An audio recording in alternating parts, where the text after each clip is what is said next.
Everything I've said is true. It's real. Dinosaur fossils?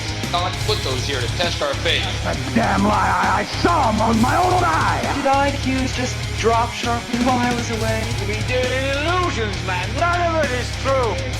Anointed! This is mass madness, you maniacs.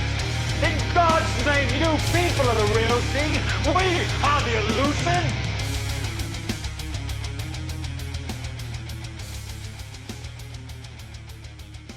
All right. Well, good evening, everybody. Welcome back to Rise of the Expert. This is part 4, going along with Duane's series of articles that he's put out.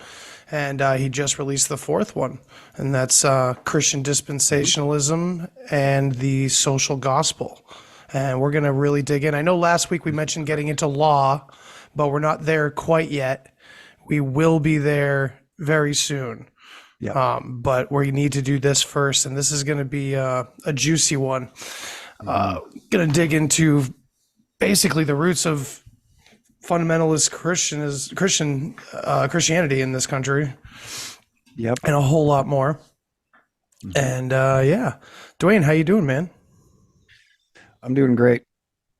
It's good to working hear. our butts off over here, trying to get things done. And you know how it is. You're a busy guy too, but a Absolutely. couple minutes late today, but we're good. We're here. So Yeah, not too bad.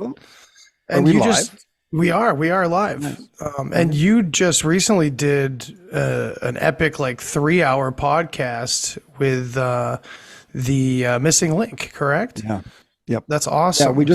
And so we just basically caught everybody up, all of his viewers, his listeners, his crowd.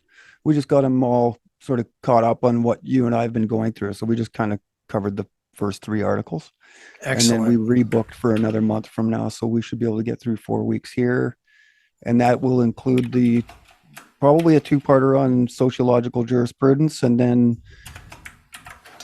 it lines up right. So I should be able to do that again with him on the missing link. And yeah, that was really a great time. I like being on there. I love having people ask questions and participating. So Heck yeah, man. And that's what we hope for today as well. So I see we got a couple people watching right now. Thank you for being here. Cool. And yeah, let's dig right in, Duane. We left off with we've set quite a bit of foundational information up for everybody, and we're really digging into how Brandeis has single-handedly puppeteered this entire movement, this entire situation. It's very interesting. yeah, he's really central in all of this. And so when I started writing this months and months ago, and we were supposed to do a Rise of the Expert, you can see now why it took so long is because every time I opened a door, there was all kinds of information that was pertinent to the whole story, and it just kept getting bigger and bigger and bigger. And so today will be a great example of, me having to cut off this research because there is so much here when it comes to Christian dispensationalism, Brandeis' involvement in this evangelization of end times and this, fomenting of fear.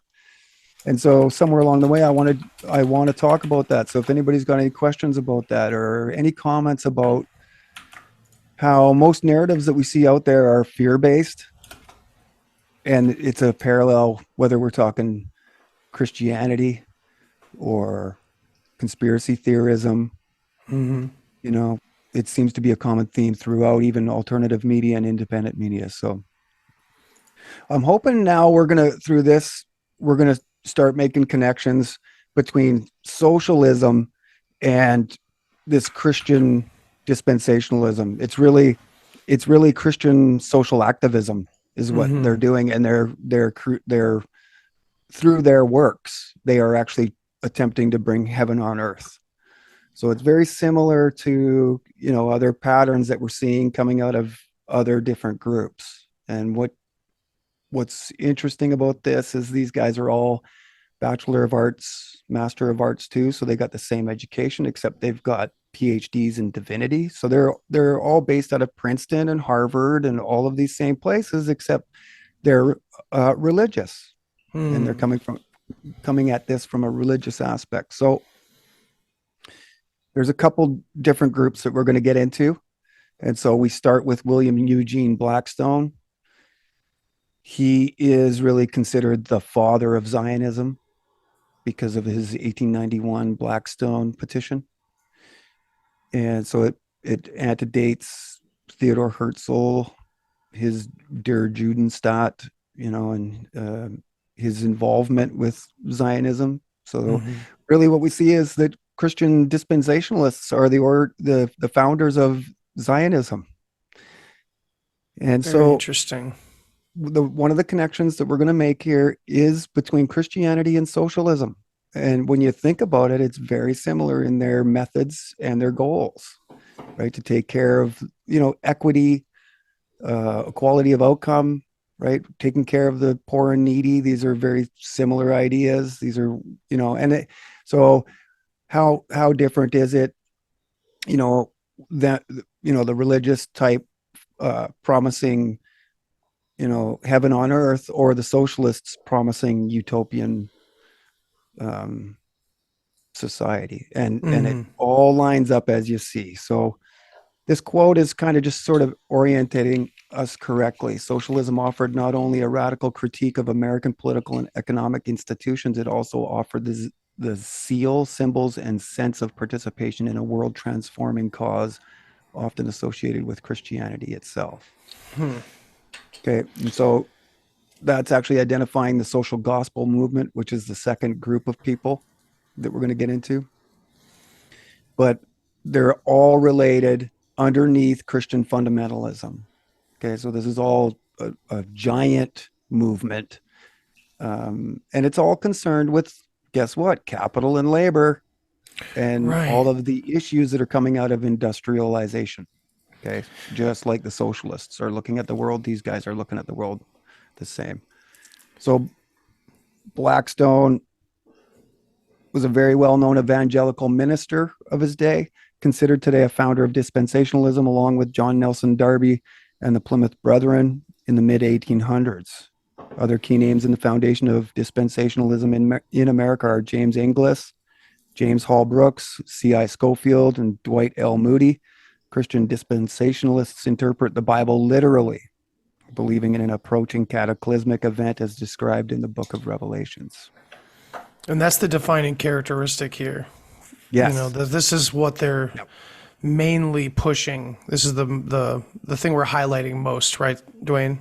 Yep. That they're pushing the end times. Yep. And support for Israel.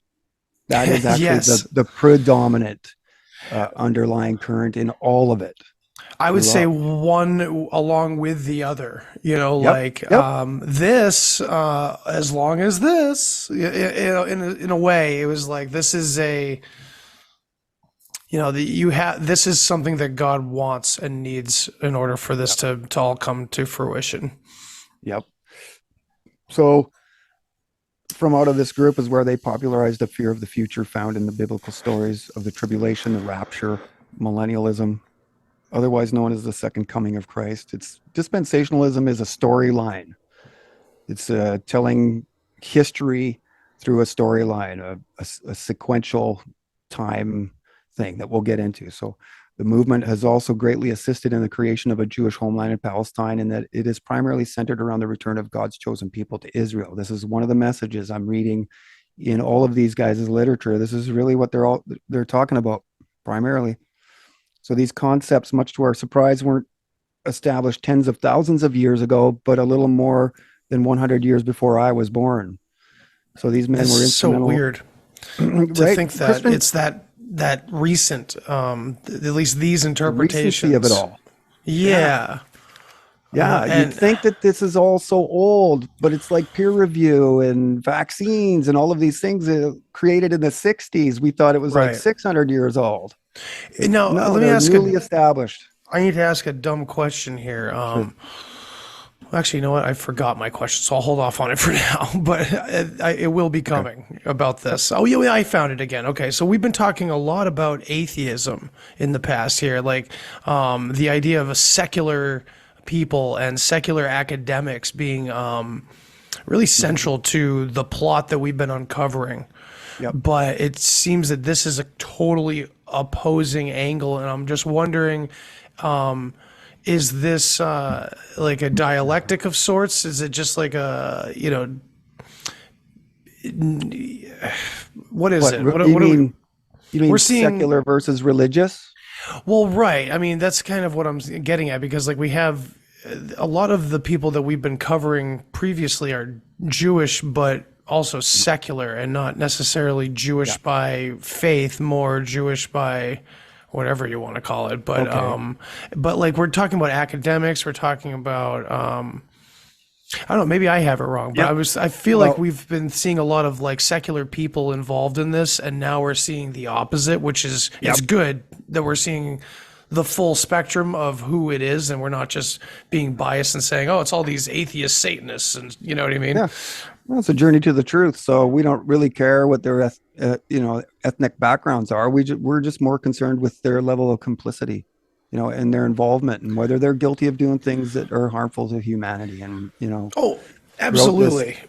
And you're doing a fantastic job of uncovering that particular angle. I was just curious merely about the very specific difference between secular and Right. faith-based thinking in Yep. how it affects society and all blah blah blah, and Yep. the fact that we have both sets of characters involved is interesting to me. That's all. Right. So then let's remember that their game plan is to infiltrate all aspects of society. And one of those major forms, when you talk about the moorings and the traditions and values that we have, we all know that religion is either number one or two, right? As far as having us cling to values and to keep us on the straight and narrow, religion is one of those things that they recognize they had to remove us from to get us to go in another direction, right? This is progressivism. They're always going to be moving us forward. And just like they looked at the U.S. Constitution as an obstacle, I think that they were looking at the Bible as an obstacle too. Yeah, And it so seems that way. This is how they infiltrated religion. That's what we're going to show here. And so it's very similar. We have a group of intelligent creatives, a group of people with some technology, and then they're being influenced and, coerced and directed, really. Right. So you'll see a lot of similarities, and it's really bringing them together in the middle rather than being opposed. Gotcha. Okay. So Dwight Lyman Moody, he's like the most popular evangelical of the day, but he's considered the predecessor to televangelism. So like Billy Graham, Jimmy Swaggart, Jerry Falwell, Jim Baker, and Joel Osteen, Oral Roberts, they all push the same narrative. They're all supporting Israel, like we said, and pushing end time narrative. This is really, I think, how they make money, but you can see that this is going on still to this day because these guys are connected through what is called the gap theory, and we'll get into that. But there's connections through their belief systems and the different denominations, and so you start to see similar groups of people believing in similar things. Okay. And so out of this Dwight Lyman Moody, not only comes the televangelism that we see still today so prominent, but the Moody Bible Institute in Chicago is the inspired model for most of all of the Bible colleges that spread around America at that time, forming a network and helping propagate faith in a literal translation of the Bible. So these men all having one thing in common even today, in that they all preach end times through a literal translation of the Bible and support the followers of Judaism as God's chosen people and support emphatically their right to a homeland in Palestine. So John Nelson Darby, he's considered the father of dispensationalism. He's born about 40 years before everybody. And futurism as well, and premillennial tribulation rapture. So this is all underneath the heading of dispensationalism. Darby was a pioneer within the Plymouth Brethren and founder of the Exclusive Brethren. This is just another group of people that comes from Ireland. So it's very religious. These guys are mostly Presbyterian or Baptist too. You'll start to see that they come from there. Evangelical, right? But underneath evangelical, you can have baptism or Oh yeah, a lot of Presbyterianism, different. right? It's more about the spreading of the word of God. So when you hear those kinds of phrases, that is somebody under the spell of dispensationalism. Right. I mean, the literal definition is pretty close. Just like this, like a historical progression revealed in the Yes. Bible, Yep. basically. Good use of the word progression too, because this is how they use it. Ah, there we go. Yep. So uh, Darby promoted sola scriptura, common to nearly all Protestant denominations, believing the word of the Bible or the word of God as the one true infallible authority. So Darby's eschatology was then popularized through the publication of the Scofield Reference Bible in 1909. Today, thanks to Darby and C.I. Scofield, we have well over 100 million American Christians interpreting the Bible literally, fearing the future, and believing it's all in God's hands. Now, I would say it's well more than 100 million at this point around the world of people that believe in end times, and you don't even have to be Christian anymore to believe that. No, I was just actually thinking while you were talking about this that, Madame Blavatsky and Theosophy and Yes. spiritualism was going on at this exact same time. So it's Yep. like two sides to the same coin because, of Mhm. course, they don't twist it the same way Christianity or Judaism does, but it's still, I mean, we could go on. It's a totally different thread about how Mhm. the New Age has been doing the same exact thing Right. and just leading Yeah. the opposite flock towards this same center. Yep. Seemingly disparate groups of people are all coordinated doing the same things, saying the same things, right? Inspired by the same things. So James H. Brooks studied briefly at the Princeton Seminary before moving to Miami University at Oxford, Ohio.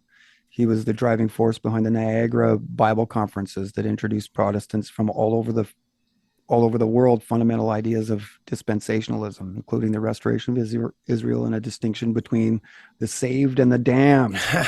So when you hear people say you better get with the Bible or you're not going to be saved, that is a literal translation of the Bible. So Cyrus Ingersoll Schofield is pretty famous today because he put out his own reference Bible. So he was a Right. Southern Presbyterian and very influential author of the first modern Bible with chain references, is what they call it. So this is the first Bible since there was one in the 1500s before the King James Bible. That was the only other one that sort of had chain references, but the Scofield Reference or Study Bible has chain references. So it's like a scientific approach to the story of God. So here we're starting to see the scientific expert Oh, yeah. getting involved in religion. So published in 1909, the same year. Okay, this is very interesting to note too, that the Scofield Bible comes out in the exact same year Herbert Crowley's Promise of American Life. So now here's a great opportunity to look at the two different groups here we've been talking about, the secular and the religious. And Yeah. basically it's the same idea coming out of here. The Scofield Reference Bible targeted at Christians, saying here's the life that you should be leading and here's how you should be interpreting the Bible and living your life through God. And then Herbert Crowley's Promise of American Life is very much similar to message to the secular. Here's a new way of life that we're going to impose. And this is a progressive message because Herbert Crowley's a founding father and inspiration to Theodore Roosevelt. This book, Promise of American Life, inspires Theodore Roosevelt to create the Bull Moose Party, the first progressive party. So same year. It's all tied together. It is very tied together. So it was the first definitive scientific interpretation of the Word of God, complete with commentary and explanatory notes written in the margins by Scofield and his team of consulting editors. And I've left That's the names crazy. there. You literally have the gatekeepers just putting notes in the fucking Yeah. sidelines. That's just, And so that's awesome. That's so easy. My wife got me the Scofield Bible. It's like the 100th year anniversary. And we're going to recite some of it because it's incredible when you start to understand how it happened, but it's right here. So nearing the end of the show, I'd like to go through that and just read some of it. Absolutely. Yeah, we can definitely do that. I've never This Bible recited from the blows Bible me before away. in my life. It's we're so gonna do crazy how tonight. you mentioned the scientific expert here in this context. Yeah, I love that's how what this this is is. coming together because Yeah. it took my mind as far away, but on point, as like looking at all the fantastical sci-fi that has always been in our lives. Now there has to be like perfect scientific explanations for how rational all of it is in all the Marvel movies and the DC movies. Right. All of our superheroes now have to have scientific explanations for Right. why they are the way they are. Yeah. Everything is being brought that direction. It's Yeah. crazy. And so just like the labor union in part two is the scientific expert entering wedge between our labor, here it is between our source again, what our Yeah. source of spirituality Yeah, like we can for a explain lot this of for you. people. Don't you worry. You hold that thought. We got you covered. Right. So in 1917, it was revised by Schofield in an attempt to attribute exact dates to biblical verse. So, I'll hold my personal views.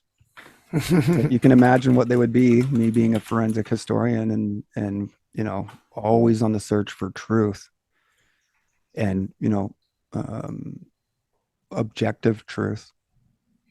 So this edition of the Bible had its origin in the increasing conviction of the editor through 30 years of study and use of the scriptures as pastor, teacher, writer, and lecturer upon biblical themes that all of the many excellent and useful editions of the Word of God left much to be desired. So that's Schofield talking in the introduction to the Schofield Bible.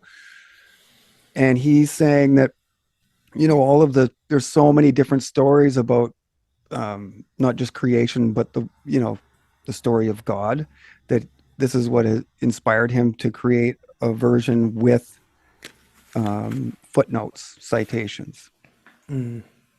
So Schofield's version containing the entire text of the King James Version. So they took the text out of the King James Version and then just started putting his own interpretations in there in the margins. Okay. This is one thing I had to figure out. I was like, is this a total retelling of everything? But no, they've just taken the text from King James Version, put it in there, and then added all kinds of notes, man. Actually, there's more notes per page than there are biblical verse. Man, I'd be really interested in the aiming and direction of those notes and Yeah, where well, it we're going to leads the talk about reader. that because it's very subtle and it's in the words that they change. It's like one word changes everything. So, where was I? Yeah, originally published in 1611 was the King James Version. It becomes the modern day theological entering wedge, acting as the ultimate authority, impressing both a sense of fear of the future and a state of helplessness into its hundreds of millions of followers. Schofield, an early proponent of gap theory and progressive creationism, something I just discovered today, I think, progressive creationism. That's a The weird one. belief in a gradual unfolding of life as determined by God, a recognition of intelligent design, and gap theory, a new beginning put between Genesis 1:1 and Genesis 1:2. Gap theory, as advocated by Schofield, expands biblical history to millions of years rather than the previously taught thousands of years. A theistic evolution is the word that they use, opening the door to Darwinism. So when you open the Bible, the first sentence,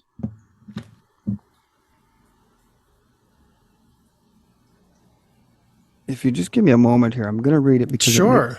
we're just going to Hell yeah. keep people going here. No, this is important. I think reading from the source is very important. The audience Yeah, and thinks so too. he talks about the Pentateuch. Do you know what that is? I've heard that word. I think we talked about it in the chat, you, me, and Andy, but shout out to Andy. He couldn't be here this week. Hopefully he Yeah. gets to listen in a little bit. By the way, and shout out to everybody who's watching right now. Appreciate you being here. Mario Garza from Symbolic Studies. What's up, brother? Nice. Thanks for being here. So the Pentateuch is actually the Talmud. And so Genesis 1:1, in the beginning, God created the heaven and the earth. Okay, that's it. It does say here, earth made waste and empty by judgment. So with a slight alteration of the wording here, we see that earth made waste and empty by judgment. So what they've done here is created two um, two cataclysms, two judgment days, and in between Genesis 1:1 and Genesis 1:2. So the very first two sentences of the Bible, they input their entering wedge idea of, two judgment days. And so I wish I could show this to you. I wanted to include it in the article, but I ran out of time, and there's, you can't put everything in there. Yeah, exactly. So after Genesis verse 2, and the earth was without form and void, and darkness was upon the face of the deep, and the Spirit of God moved upon the face of the waters, we see written the new beginning, the first day, light diffused. So they've gone from a judgment day from Genesis 1:1 to 1:2, but in between they've infused another judgment day. This is where apparently Satan, the devil, appears. So that's the extent to my knowledge of this situation. I was diving into it today and learning about gap theory so I could properly explain it to a point. Now, so all the general consensus or the summation here is that they extended the time period from, we all know that Christians believe that the world's only 10,000 years old. Well, by inputting a second judgment day, they actually were allowed then to expand the whole timeline into millions of years. And what this is opening the door to the idea of evolution and Darwinism. So they've just kind of stepped a half step or one step towards Darwinism by even accepting the idea of evolution. Now, evolution to them and to Schofield meant that growths and evolution in our human knowledge happened in quick spurts rather than over a long, slow period like Darwinism. But they still are talking about evolution as opposed to let there be light. Right. So it's probably a long and convoluted explanation. No, it's something that we kind of have to slowly unravel through more examples. You know what I mean? As we get further into this, because this is a very subversive thing that they've done, and it tricked millions of people. So it's no one's going to get it on the first try here. I mean, when you were uncovering this and you were telling me and Andy about it when we were in our private chats, you were like Newton with like an apple falling on his head or something. Like you were losing your shit about the Schofield Bible when it first hit you, because of all this, because it comes in waves in a way, Yeah, and it's been pretty intense the last couple of days. Again, just seeing the patterns and seeing the same things happening in all aspects of our lives. They're just using the same techniques and same program. Right. So the Bible is a progressive unfolding of truth. This is from the introduction of the Schofield Bible. And the emphasis there was not added. Okay, so they italicized the word progressive. Of That course. was their intent to put that there. So you can see them coming together with the progressive era movement of social reform. And they're all trying to, create social stability and find a model upon which society, can rid itself of all evil, really. Right. Whether you want to talk the socialists or the Christians, this is how they talk. And so this also one of the things that I recognize here is that things are evil and there's evil in the world. And so just by having evil in the world, that means that we have to now take action. So it's much like how, declaring war or being in war times, you're allowed to actually get away with a lot more than you would in times of peace. It's this sort of same idea. Yeah. So on page 2 of the 100th anniversary edition of the 1917 Scofield Bible, Scofield states that the Pentateuch, otherwise known as the Torah, I might have said Talmud, tells you did. undeniably the order of the experience of the people of God in all ages. So he's saying the word that comes out of the Torah is infallible, a revelation of the true history, in fact. And such a history we find in words of matchless grandeur and in an order which, rightly understood, is absolutely scientific. And that one I added the emphasis because Yeah, he's you had using the to. word scientific, right? Mm-hmm.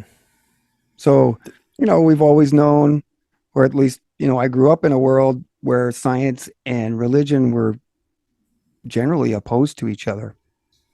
But we start to see that through their language, we start to see a crossover of things, Christian socialism, right?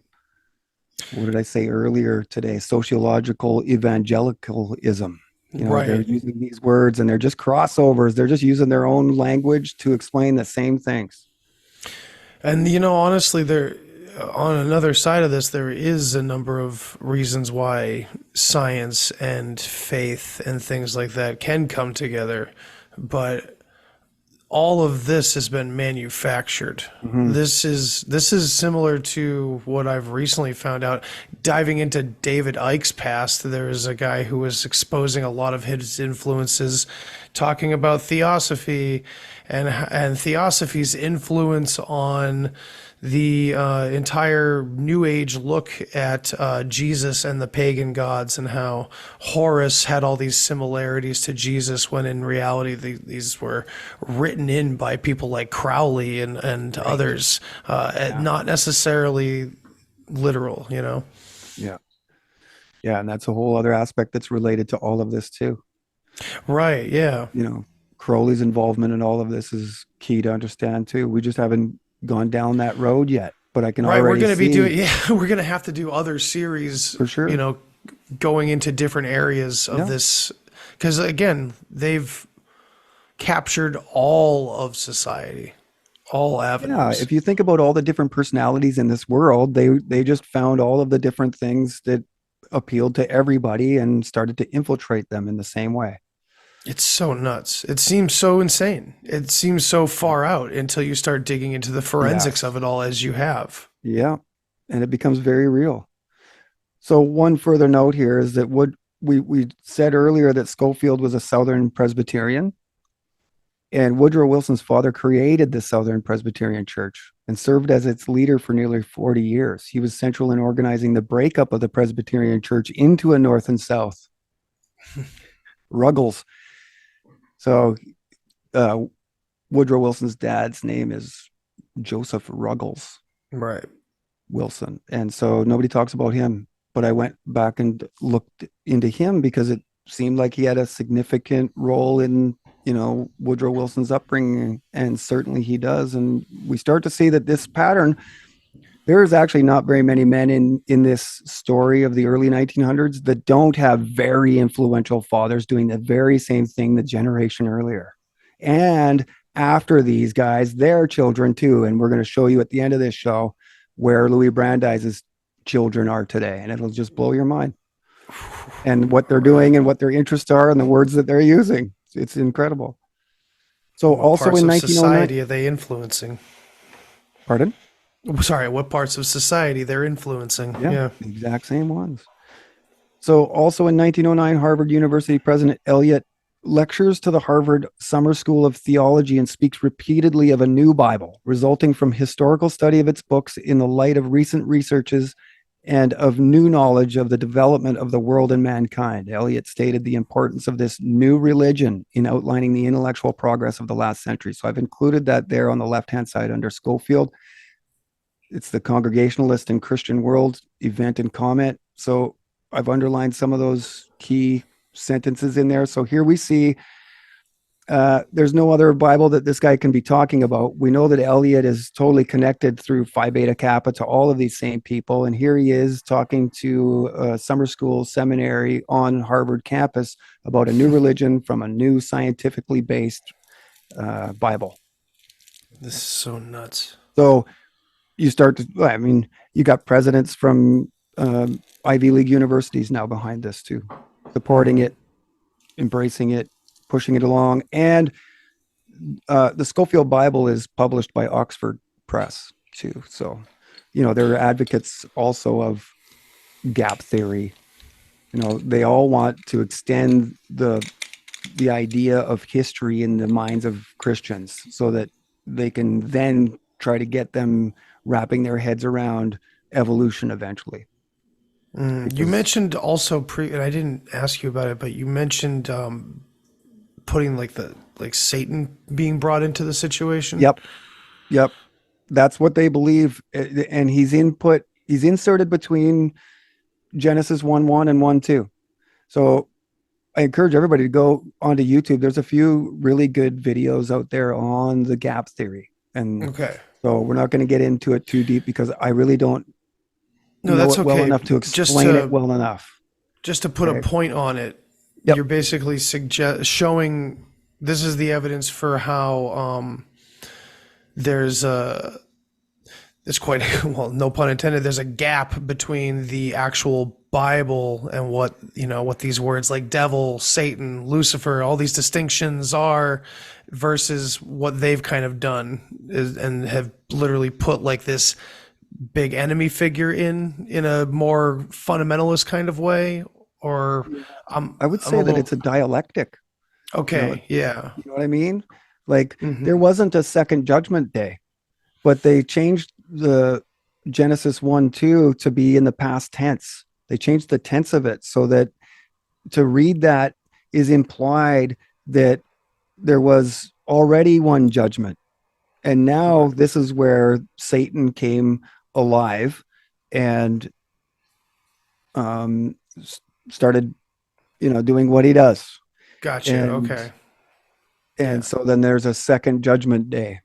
And so at this point, I just encourage everybody to go look into gap theory. It'll blow your mind, but it's a key thing to understand here is that they're manipulating the whole concept of the Bible. If they're affecting the timeline of it all and stretching it out into millions of years rather than thousands, just by subtle little changes in the language. Very interesting. The religion of a multitude of humane persons in the 20th century may therefore be called without inexcusable exaggeration a new religion. Not that a single one of its doctrines and practices is really new in essence, but only that the wider acceptance and better actual application of truths familiar in the past at many times and places, but never taken to heart by the multitude or put in force on a large scale are new. So they're basically saying there that the ideas of the Bible obviously are thousands of years old. They've been reading these verses out of the Bible because it's King James Bible. It's, published 400 years ago. Right. 500 years ago. But to disseminate it on a large scale and to popularize it is new. And that's President Elliott from his speech. So today, dispensationalism is morphed into a progressive dispensationalism that differs slightly from the classic dispensationalists, although the main adherents, they all still widely include a separation between church and Israel, a future pre-tribulation rapture, a 7-year tribulation, and an eventual millennial kingdom in which peace resides for 1,000 years. So that's sounding very much like the vision promised by utopian ethical socialists and almost verbatim to Marx's own theory of our future. Yeah. Right? This is what he says, that there's going to be a revolution, there's going to be cataclysmic stuff go on, and then there's going to be a time of peace after that. So it's basically just saying the same thing. It's basically what conspiracy theorists generally suggest, that the book of Revelations is being manufactured in front of our eyes to appeal one way or the other, to rope people in, to scare people, all of the above, And they're doing it synthetically. This is all man-made, and then they're trying to pass it off as divine, right? And so they're saying the same thing here. It's through their works that they are going to manifest the coming of Christ and this millennial era of peace. It has to be through their works. So they're actually motivating Christians to get active and to start pushing this too, not just to sit on their sit and do nothing. So Blackstone wrote the very popular Jesus is Coming. This is where he really made his first money. God's Hope for a Restless World in 1878. And it became a sort of manifesto for all dispensationalist thought. The book was the movement's first bestseller, selling millions of copies over the next 50 years and has been translated into over 40 other languages. Jesus is coming, right? Wow. And so then Blackstone traveled to Palestine in 1890, 1891 and witnessed Leon Pinsker's new movement, a Rothschild-sponsored development program of agricultural communities in Rishon LeZion and Nahalat Yehuda. It was during this visit Blackstone had the idea of organizing the first conference between Christian and Jews. Historians regard the Conference of Christians and Jews on the past, present, and future of Israel to be the first interfaith conference between Christians and Jews held in the United States. So he's really bringing them together.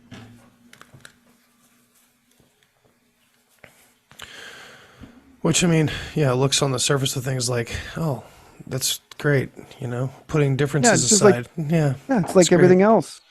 It sounds just like great. this new religion that's being built in somewhere. I can't remember where, but they're building some massive, or they already built it, I think. It's like some massive building that's... A Unitarian church? Kind of? Is it kind of, but it's way more New World Order-ish. Like, yeah, like coexistence, right? Like the bumper sticker kind of? Yeah, and I can't remember what it's called now, but maybe someone out there built. Watching... Yeah, it must already be built, but this whole thing of all Western religions coming together, which, I mean... it's so fucked up how they twist and just, because in a way that's what it should be, because it is all the same stories mashed into one direction or another. Absolutely. Right. But the way they're going to hijack it and own it with their experts is the real problem. Mm-hmm. And so, you see Blackstone visiting Palestine, and I haven't been able to confirm that he met with Rothschild or he was working with him, but it states in the literature that he was there witnessing the work that was going on. And so that's what inspires him to come back home and bring Jews and Christians together and push for a Jewish homeland in support of Jews. So I would say that he's in direct contact with Rothschild. Yeah. And then you look at Brandeis's involvement through the Palestine Economic Corporation and all of that. Well, yeah, we would see. And then, as I'm going to get to here in a moment, Blackstone and Brandeis are communicating big time. So in 1891, Blackstone famously published the Blackstone Memorial Petition in response to what he witnessed in Palestine. The petition was presented to U.S. President Benjamin Harris in an effort to gain American support for the Jewish situation in Central Europe and to secure the holding at an early date of an international conference to consider the condition of the Israelites and their claims to Palestine as their ancient home. So he's pushing for an international conference in which they can create Israel, and that's the Paris Peace Conference. 1919, that's where that all goes down. Yeah. And he is a major player in all of it, as we'll see in this next paragraph. This is a full 5 years before Theodor Herzl's Der Judenstaat and 6 years before Herzl's named president of the Zionist organization at the First Zionist Congress in Basel. So Harrison acknowledged Blackstone and the memorial, but chose not to involve himself. And there the petition remained until it was revived by Louis Brandeis in 1916. So introduced to the petition through his personal confidant, Nathan Strauss, Louis Brandeis would then formulate a plan to have the petition presented to Woodrow Wilson and was adamant that he wasn't mentioned at all. So by influence, he wanted to influence Wilson strictly by Blackstone and his appeals, rather than have Wilson know that it comes from Brandeis or that Brandeis was organizing it. He felt it would be more impact coming from another fellow Presbyterian, evangelical Christian. Which he's got a point. It absolutely would. Yep. Rather than a Frankist Jew, Right. And so Blackstone had sent letters to Wilson as early as 1914 asking for his assistance in the coming redemption of Israel. He attached a copy of Jesus is Coming. And then on November 10th of 1914, Wilson thanked Blackstone for his book through his personal secretary, Joseph Tumulty. And on April 5th, 16, Blackstone sent Wilson his brochure, The Times of the Gentiles and the War in the Light of Prophecy, in which he predicted a return of the Jews to Palestine in 1917 or 1918. And that's exactly what happens. 1917 is the Balfour Declaration. Mm-hmm. And so I've included the receipts there of the Balfour Declaration, or sorry, of the Blackstone petition. And so there's both the 1891 and the 1916 version. Wow. So you can zoom in on these things. I've got them as high resolution as I can so that, you can actually zoom in and read them and see the quality. Literal receipts, and you'll see the names that are ladies and involved. gentlemen. The people that have signed on to this petition. They're big This names. is unreal. So Yeah, this has absolutely nothing to do with like disparaging a certain group of like a people's background and once you get into the details, this is what you find out that this is what needs to be uncovered here. Yeah, This is I would say, unreal. I've heard people say that about me, that I'm, Oh, yeah. centric on a particular type of people, but if you go look at my work, it's not true at all. We're just trying to find the truth and where this new world order came from. And so we're identifying all types of people, everybody really. Yeah, and involved. and you know what? It really depends on how far back in time you're willing to look, and it takes a few thousand years to start pointing a finger at someone else. Like, to be honest, like, because it just goes way back. Yeah. With not just different thread. Yeah. Sorry. and that's what we're talking about. That's what we're showing. These are American evangelical Christians.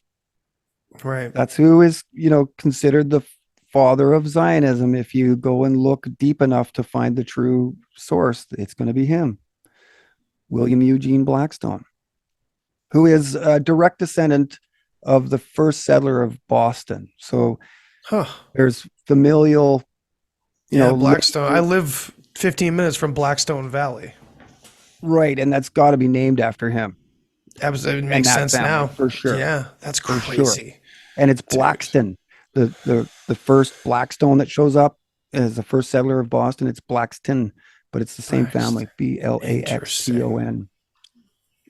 I've got provenance proving that it's a direct descendant. So if anybody's got a problem with that, just come find me. And these are old names too. These are names tied to duty, and that's right. These are the oldest names we have in European history. Yep, that's key to understand here. That this is all old school, old blood. This isn't just new.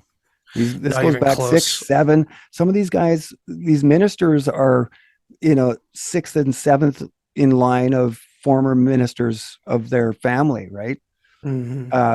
Lutheran back in the day, but then they start to turn into Baptists and Congregationalists, right? And, depending on the times, right? Exactly. Following that same path, to coexist. They're breaking away from. They're breaking away from the church, really. Right. One sort of step at a time. I mean, fuck the church. It's like, again, we have to lay that out for people in some cases. It's like, yes, on one hand, the church is the old world order for sure. But this is problem, reaction, solution. It's divide and conquer. It's all of these things, Yeah, they're inserting a lot of different pieces.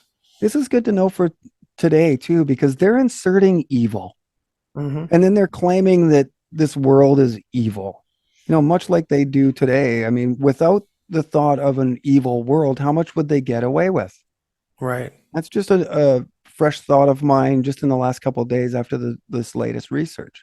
Absolutely. To question even those kinds of things, how evil is really our world? Or are they fabricating all of that too?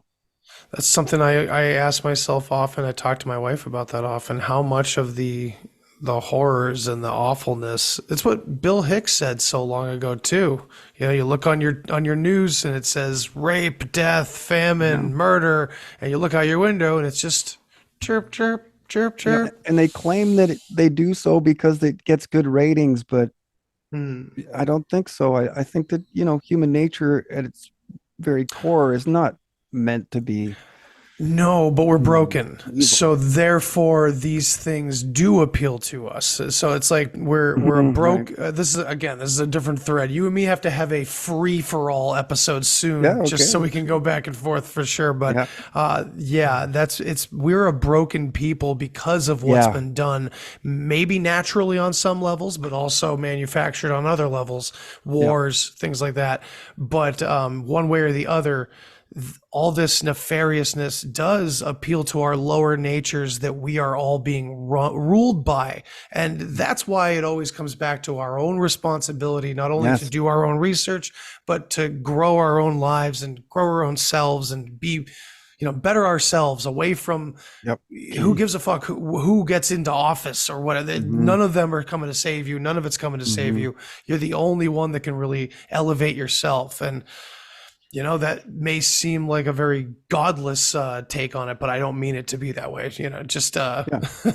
Well, we got to be the careful nowadays in an information war where we pay attention, where's because our attention attention being is paid? everything. And if we are going to entertain the thought of overthrowing all of this, finally, it's going to be because we started paying it no attention and started building a beautiful argument against it. Absolutely. So that's what we try to do. Cool. So Back a letter on. from a letter from Nathan Strauss to WEB dated May 8th, 1916 reads, "It would have done your heart good to have heard Mr. Brandeis assert what a valuable contribution to the cause your document is. In fact, he agrees with me that you are the father of Zionism as your work antedates Herzl."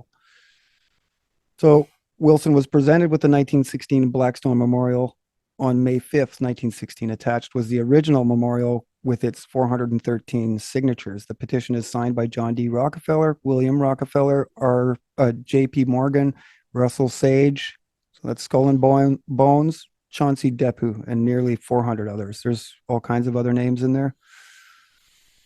And so Russell Sage makes an appearance here, starts funding these guys' books, just like they were funding the National Consumers League and the creation of the publication of Josephine Goldmark's book. So we talked last week Right. about Yeah. Brandeis working with the National Consumers League and changing legislation, and that was their main goal. Well, Russell Sage was funding all of that, and they're here again funding these guys, and I'll show you. Very interesting. So that might help you understand too, hey, how Yeah. they are going after every aspect, regardless of what people think. It's like, this movement against Hockey Canada here in Canada, follows similar lines in that they know that the one thing that galvanizes Canadians, brings us together, is hockey. And in Fuck a yeah. very similar way, it's our religion. I mean, I see people wearing shirts that say hockey is Canada, Canada is hockey. I've worn one before too. We love our hockey here. It brings us all together. So what are they doing? They're attacking that institution. We see that happening Absolutely. presently right now. And the leadership of Hockey Canada has all been torn down and replaced. And so, that's an Typical. institution. That's a piece of Canadiana. And that's why when I see that happening here in the States, to a number of different American institutions, ones that are, entertainment sake, whatever, it's like people act so surprised, like they're going to be able to call them out on something. It's like, well, they want you to see this. They want you Mhm. to see it falling apart right in front of your eyes, because Yeah. that's the whole point. Yeah. And if we aren't sophisticated enough to know exactly what institutions and organizations need to be removed, we might just waste the whole system. And I see a lot of Right. people saying that, down with capitalism, down with the whole West. We got to start again when it's not like that. It's mainly social science research institutions and applied science institutions that we should be removing from our society. Places like the New School Yeah. for Social Science, the University in Exile. These are major institutions in America now that really replaced old institutions that were far less harmful. And now, it's basically Marxism normalized. So the principles laid out by Blackstone were remarkably similar to those of the Balfour Declaration and League of Nations mandate for Palestine 3 decades later. This is why Supreme Court Justice Louis Brandeis, leader of the American Zionist movement, asked William Blackstone to reissue his memorial petition in 1916, believing it incorporated the principles upon which a just and humanitarian Jewish homeland movement could be founded. Brandeis believed that Blackstone's petition, antedating as it did Theodore Herzl's own participation in the Zionist movement, was destined to become of historical significance, and called Blackstone the true founder of Zionism. So we're just substantiating claims. There's more than one person that says that, and here you see that they're actually naming Brandeis. And my sources are all messed up right now. I didn't have time to organize them. So in the next couple of days, I'll reorganize that. We've got a ton of sources, but just ran out of time. But you know, we're laying down the sources right here besides. So it's not like you have to even go search. They're right there. Right. So Stephen S. Weiss, one of Brandeis's inner corps lieutenants, communicated often with Blackstone on several matters concerning the Jew. Wise, the rabbi of the Free Synagogue in New York, was an original member and vice chairman of Brandeis's Provisional Executive Committee for General Zionist Affairs. So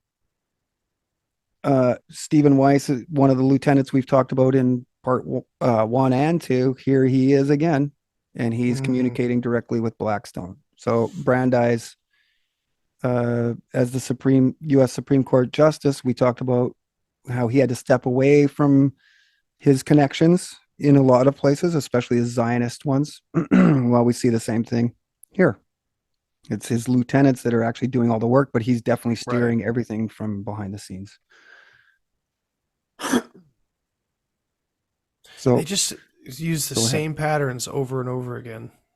Yep. This is what I really want people to see. I'm just going to keep doing it. This is what's so important about this 10 weeks is you're really going to start to see it compound. We'll be able to overlay the same pattern over all different aspects. And then you're going to really have a series of aha moments as we get close to the end. It's like non-creative. And even though it's like all these creatives are being used and puppeted, they're ruled over by these non-creatives. That's what it feels exactly. like. They are coveting the intelligent creatives all day long.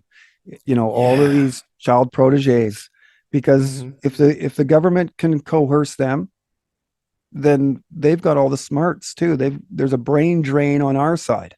Yeah. You know what I mean, right? Absolutely. So this is again why it's important to have the trivium. This is the education that they removed. So at the same time we're uncovering, you know, the true history and exposing what they did, we also have to be infusing or inserting that knowledge that was missing. And if we want to entertain the thought of winning any arguments, right? They are masters of the liberal arts. They know the magic of words.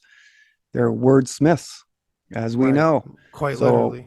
If we want to win, we're going to have to, you know, start reading the trivium, start understanding grammar, logic, rhetoric, you know, being able to put sophisticated arguments together to defeat theirs, because we have the truth.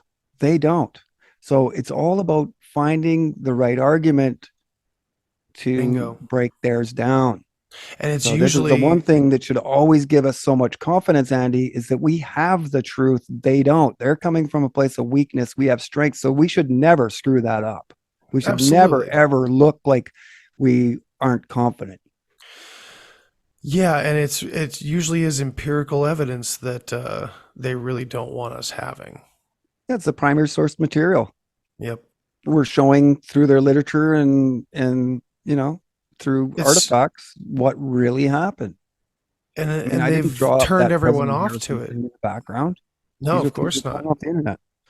And you know, they've made everyone so opposed to even entertaining, or that this is fascinating or interesting to learn about it all to begin with. You know, they don't learn their own history.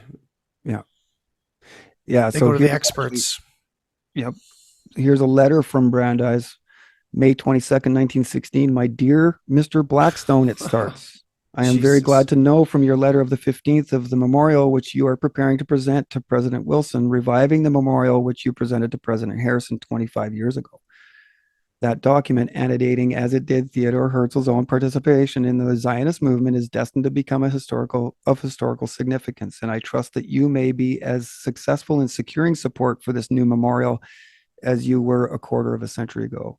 In view of the work being directly undertaken by the Jewish Zionist organization, your memorial would presumably be most effective if it derives its support from non-Jews. I hope you will keep me fully informed of the progress that you are making and will advise me in advance when you are purposing to present the memorial so that we may give such aid as may be possible in rendering it effective. Best wishes, very cordially yours, Louis D. Brandeis. So he's conspiring here just like he did with the Taylor Society, just like he did, in infiltrating the three branches of American government. Same way. He's just right there whispering. Yep. Always. Yeah, and nobody knows about this guy, but he is probably the primary author of everything that's going on. Yeah. I haven't been able to find anybody, more involved than Brandeis. Yeah, no, it doesn't. Close. I mean, Whereas Huxley's Frankfurt is pretty close. intense. Yeah, Norbert Wiener. Like we've talked about a lot of interesting, influential people, but we're kind of getting closer and closer to like the nerve center here. Yes, I would say At least according to the late 1800s, early 20th century. It's crazy. I would say I would use the term here high level grand strategist and on the level of Huxley, at least. Right. So these guys are behind the scenes. It's very similar to Huxley and how, he's the head of MK Ultra, yet they've got Sidney Gottlieb as the face. And that's the only name that isn't redacted. Evil scientist. Yeah, exactly. Right? Yeah, playing the evil mad scientist, Yeah. And instead of the heroic 60s author. And they put a lot of responsibility at the feet of Gottlieb, even though, he's not nearly as influential as Huxley. It's the same as they put all the guilt at the feet of Woodrow Wilson or, others throughout this, when really they were the ones being controlled and steered. It's unreal.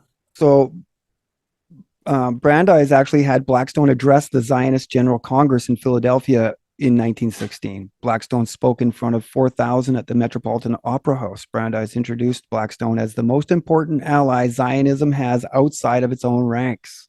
Wow. But he's got him speaking in front of people now. So William Blackstone made a central contribution to American evangelical Judocentrism by offering a nationalist adaptation of Darby's premillennial dispensationalism. Blackstone crafted a middle path between futurist and historicist prophecy interpretation. His efforts to shape political discourse generated a great deal of intra-Jewish debate. Very interesting. And so here's something, they gather a lot of information from us that's metadata and not specific maybe.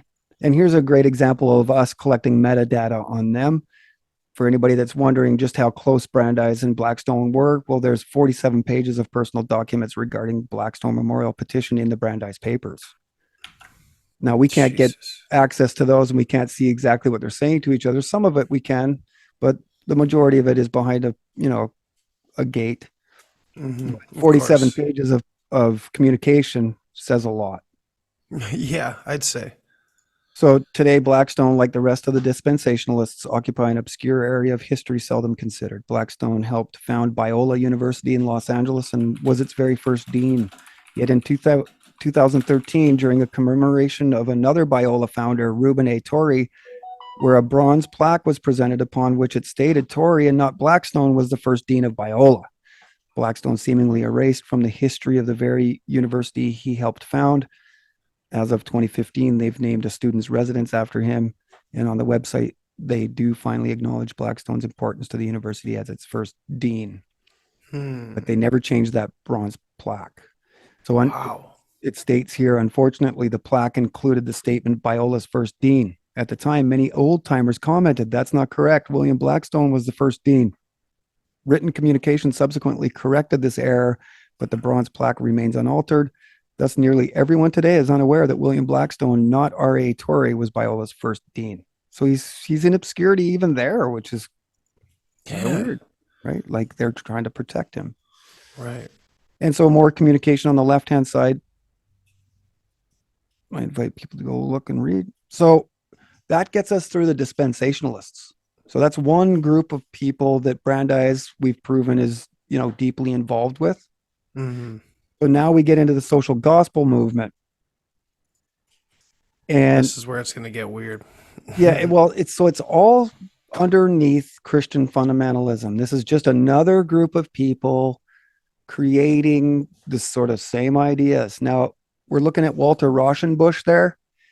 So before I even get going, I want to say that his son, Paul Arthur Rauschenberg, married Louis Brandeis' daughter, Elizabeth.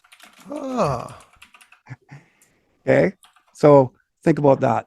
They're both grandparents or both parents to, their children. So I don't know what that relation is. What would you call that? But they're very close. Obviously, they have, personal connections, and there's going to be some intimacy there just because their children are married.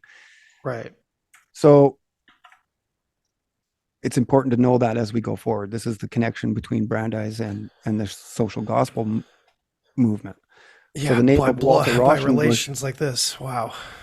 sorry. No, just it's fascinating that this is how they're related, how it's related Yeah. on So it's such a familial familial. level. Yeah. Yeah. So the name of Walter Rauschenbusch is synonymous with the social gospel. He's considered the father of the social gospel movement. Okay. Okay. All right. So here's where we start to see the combination of socialism and Christianity, the Christian leaders. So think sociological evangelicalism. It's the scientific approach that's being used by the socialists. At the same time, they're using the exact same game plan. They're just approaching the religious. Oh, wow. So socialism offered not only a radical critique of American political and economic institutions, it also offered the seal, symbols, and sense of participation in a world transforming cause often associated with Christianity itself. I think I read that already. But that's showing that Christianity and socialism have a lot of parallels.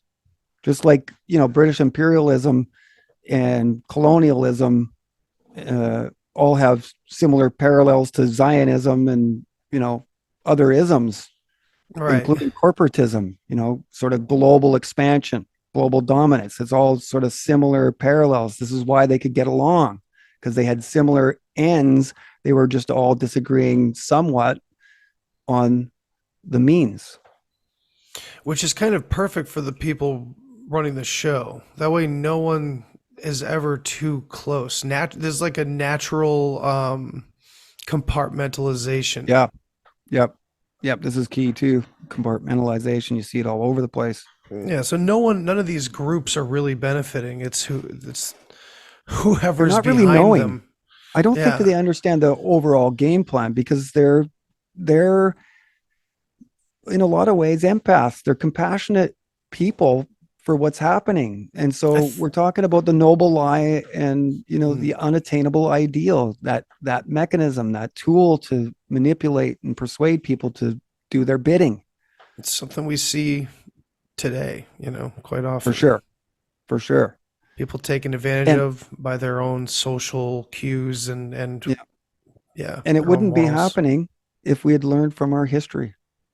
Exactly. It's just impossible. It's like knowing logical fallacy. Now you know when you're being lied to, so it's impossible.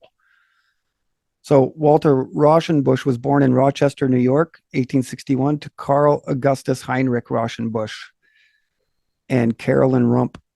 Walter's father, a German Lutheran turned Baptist clergyman arriving in the U.S. in 1846 after studying at Berlin and Bonn universities. Once arriving in New York, he entered the Baptist Communion, and in 1858 was head of the German department of the Rochester Theological Seminary, where he would remain for 30 years. So that's his dad. So following high school, Walter traveled to Germany with his father, where he studied for 4 years at an evangelical German prep school in Gütersloh and Berlin University, near where his father was born, not too far. So the same area. They go back with his dad. So you can see that there's some intent. The father wanted his son to go back and learn, but specifically from certain people and have the same background as him. Right. So they have to go back to Germany to learn for 4 years before he comes back. Interesting So connection. upon returning to the United States, Walter would follow his father to the Rochester Theological Seminary, where he gained a doctorate in divinity in 1886. Walter VI, in a succession of ministers, began his pastorate at the Second German Baptist Church in Hell's Kitchen in New York. And this is really where he starts to see the plight and the problems, the inequality, the social issue coming out of industrialization.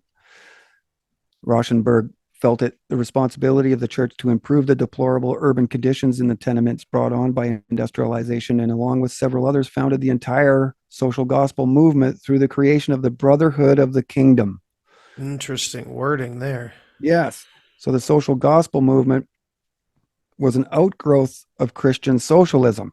And Christian socialism, a new religion first put forth by utopian socialist Henri de Saint-Simon, to serve as an authority over the realm of industry and trade.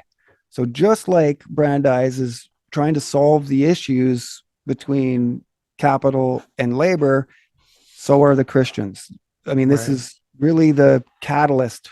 This is where you see the dialectic. The industrial revolution is, the first step in this Hegelian, social reform. Right. And so the Brotherhood of the Kingdom movement, started by Rauschenbusch, representing to the Christian denominations what Walter Lippmann proposed to the secular as the Great Society. Christian socialism looking very much like the religious complement to progressivism. Brandeis' daughter Elizabeth married Rauschenbusch's son Paul in 1925. Wow. So August Heinrich, on the right-hand side, I included this little piece of information about Walter's dad. He was one of the earliest Baptist leaders in North America. He's like the second, maybe even the most, when you see the quote that I pulled out of there. No one man exerted a larger influence on the life of our churches than he did through his classroom preaching, newspaper writing, and books. That's Walter Rauschenbusch's dad. God, this guy must have been terrifying. So yeah, all of these guys have social standing of some sort, and they all come from basically that same area. Bohemia. Mm-hmm. So Rauschenbusch's own shortly lived periodical magazine, For the Right, was created in the interests of the working people. For the Right set out the Declaration of Principles for the Christian Socialist Society of New York City. So that's a branch of the greater Christian Socialist Society. They opened a branch in New York, and he's setting the Declaration of Principles. So Rauschenbusch's stated goal was to apply the ethical principles of Jesus Christ so that our industrial relationships may be humanized, our economic system may be moralized. We band together as Christian socialists. Oh my God, this is so ridiculous. Okay. Like, there had to be people going, what does one have to do with the other? Get this the hell, like, what is happening? Right. Maybe not, though. Well, maybe, like you said, maybe it is hindsight. Well, this is all right at the height of the progressive era, when all of this, the social upheaval was at its worst. The tenements were at its worst. It's just no one's going to see crime this for what and, it is. And all the poverty. So, it inspired a lot of people to do things. And then just like we're kind of okay with certain things during war times that we wouldn't be during peace times, this is exactly what it is. That, they're declaring war on poverty. And so underneath that, they can make all kinds of social reforms that, normally people wouldn't be happy with. But I wouldn't say that that's the whole thing. I would say, a lot of the times people didn't know. Yeah. And then, exactly. Of course, those that did know were squashed, just like we are today. Right. Their voices silenced because they owned the media by then. 1917, they had the newspapers all under their... Oh yeah, you got to look back at the invention of the printing press and all that, and where print was coming from. It's always been in the hands of the few. It's always been in the hands of, who dominates. Yeah. So I've got to just go for about a minute. I'll be right back. If you could just cover for me, problem. Andy. Sorry to do that. No problem at all. Just want to catch up with the chat here. Hey, everybody. Thank you all for being here. Appreciate it. I hope we're digging this live thing. I think once this Rise of the Expert series is concluded, we'll either keep going with Duane on different topics here and there, or at least I think maybe sticking to going live once a week, probably Monday nights for now. at least. Who knows what may happen? But this has taken up most of my podcast energy right now. So I don't know how many other episodes will be coming out right now amidst this. Plus, uh, doing a lot of other stuff going on in life. But yeah, definitely want to do more lives. I want to get Shane back on here. I want to get more topics back. You know, I've been talking mainly Box Saga or this. So, you know, there's a lot of other areas of history in between these two eras that need to be addressed, and I think there's a lot that can be said. But it's good to see everybody here. Appreciate you guys. I've got a lot more time on my hands right now because I recently got let go from my main job. So that's been sucking. So my new job is to find a new job. So anyway, I want to Yeah, do so more everybody of this. support Andy when you can, man. For sure, yeah. He's doing some great stuff here and allowing us to get this out there and make people aware of the true history. So Hell by yeah, all man. means, support. If you're inspired by this information, support Andy Rouse. Let's see if we can get it so he doesn't have to find that job. That would be beautiful. That Just would be keep intense. going. I want to do a lot more than just host a brilliant investigative journalist like yourself. I gotta put more effort into it for sure. Well, you know, in a lot of ways, this when I go back to the farm here in a month or so, this research is going to stop for about 6 months. Word. So, you know, that's really too bad. I wish I had somebody that could continue it, or, you know, be in a position where I could do both and continue this research throughout the year. We've been trying to get better at it, and we have, I think, been a little more prolific in getting stuff out, you know, despite being really busy with the farm. But Mhm. you know, I think this information is so important that we have to keep pushing. And so I got about a month left, and Yeah. we'll try to, you know, close some of these open-ended researches so that we can come to some conclusions.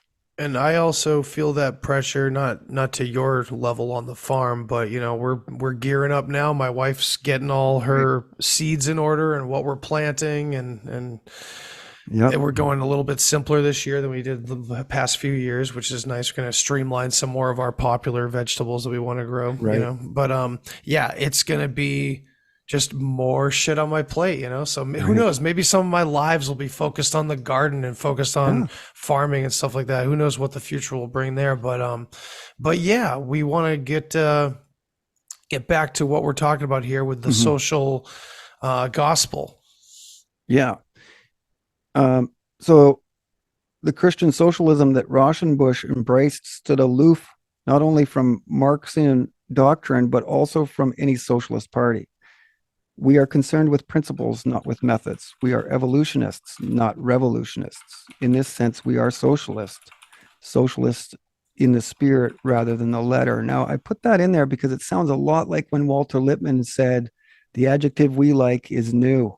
Whether Right. and progressive was the word that they wanted, whether it be Theodore Roosevelt's new nationalism or Woodrow Wilson's new freedom or the socialism of the syndicalists, right? So The we're new seeing the same socialism. thing being said. They're just distancing themselves from the word socialism. And really, if you want to know what was behind, you know, both of the Red Scares, this is what they were hiding. Because there was a Red Scare in 1917, just like there was in the 30s, that coincided with the war, and it was a distraction. You know, communism in many ways is just a front. Mhm. It's not even real. And what No. it allowed was the socialists to sneak in the back door as, you know, non-interventionists or pacifists. And this is really how the whole international order comes to be, by using nice sounding words. And now we see As where, always. you know, today we are at war there with NATO in this same exact place that we were then. Jesus. So, Cycles. and it's really perpetual. I've lived in a world of war my whole life. I'm 52. Yeah, same Really, here. I'm there's only been very few 38. times that, you know, there hasn't been all out war going on. So the motivation, this is from Rise of Social Gospel Within American Protestantism, page 117. The motivation for this distinctly religious movement was supplied chiefly by the ethical impulses flowing from a progressive theology. The key words there, ethical and progressive, because the ethical socialists are the Fabians. Right. And the progressives, we know who those are. Those guys are Louis Brandeis, the fathers of progressivism. So he's just saying that they're coming together here, as we've already proven. So, of the many perplexing issues growing out of industrialism, those that concerned the relations of labor and capital and their interpretation by socialism so largely dominated the interests of socially minded clergymen in this decade that the social gospel may without question be described historically as the response of Protestantism to those specific situations. So this is Protestantism trying to take responsibility or trying to fix the social ills, just like the socialists are, right? The muckrakers, we've introduced people a little bit to the muckrakers. These are all socialists. Right. You know, Well, Ida fix Tarbell, everything. she's responsible for breaking up Standard Oil. Well, she was a socialist, and her other socialist friends created the American Magazine and then promoted all of this progressive and religious, new religion and everything through those progressive magazines. Cosmopolitan, Collier's, Harper's Weekly, these are all progressive magazines. And so we see they're all in cahoots there too. They're all buddies. And just like they co-opt Christianity, well, they're co-opting news media or literature or,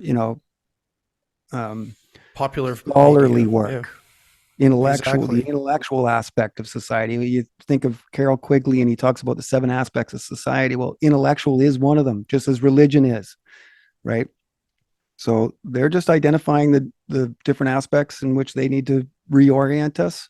And then they're devising ways to appeal to each one in a different way, except the technique is exactly the same. I like that word reorient. It really is exactly that. And it 'Cause we're reminds both- me of what we often talk about in Bach Saga talk. We talk about re-legion. I've mentioned that to you before as well. The little twisting of the word religion, but a re-legioning, or as you're putting it, it really is just a reorientation of not only society but of the human mind, of consciousness. Yeah. It really government, the control of the mind.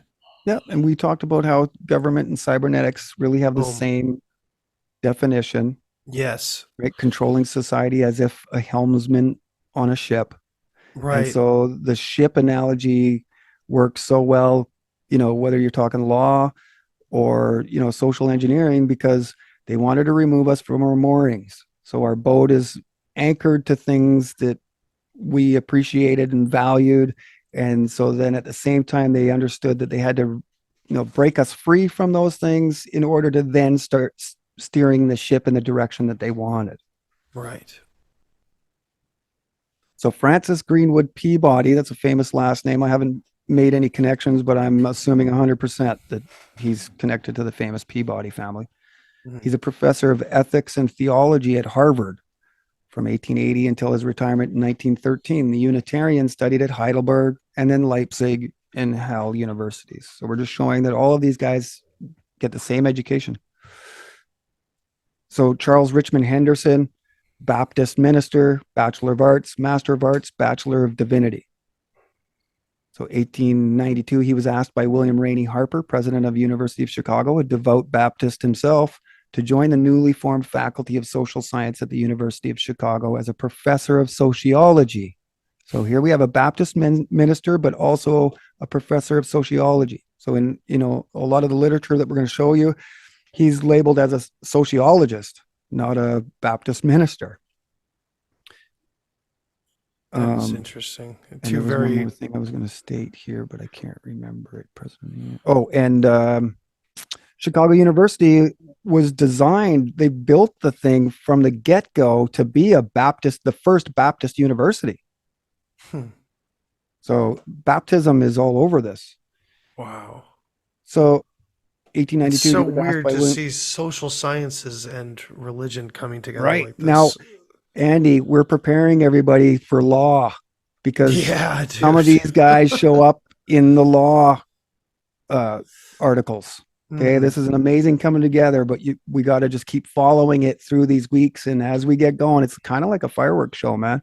As we Yeah, get dude. closer, it's just going to be even more mind blowing on how this all came together. And I'm going to leave zero argument as to the reality of all of these things.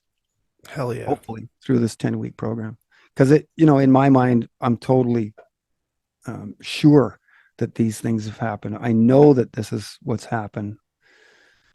Well, and you're showing it Yeah, I'm showing it forensically, and asking literally. people, prove me wrong.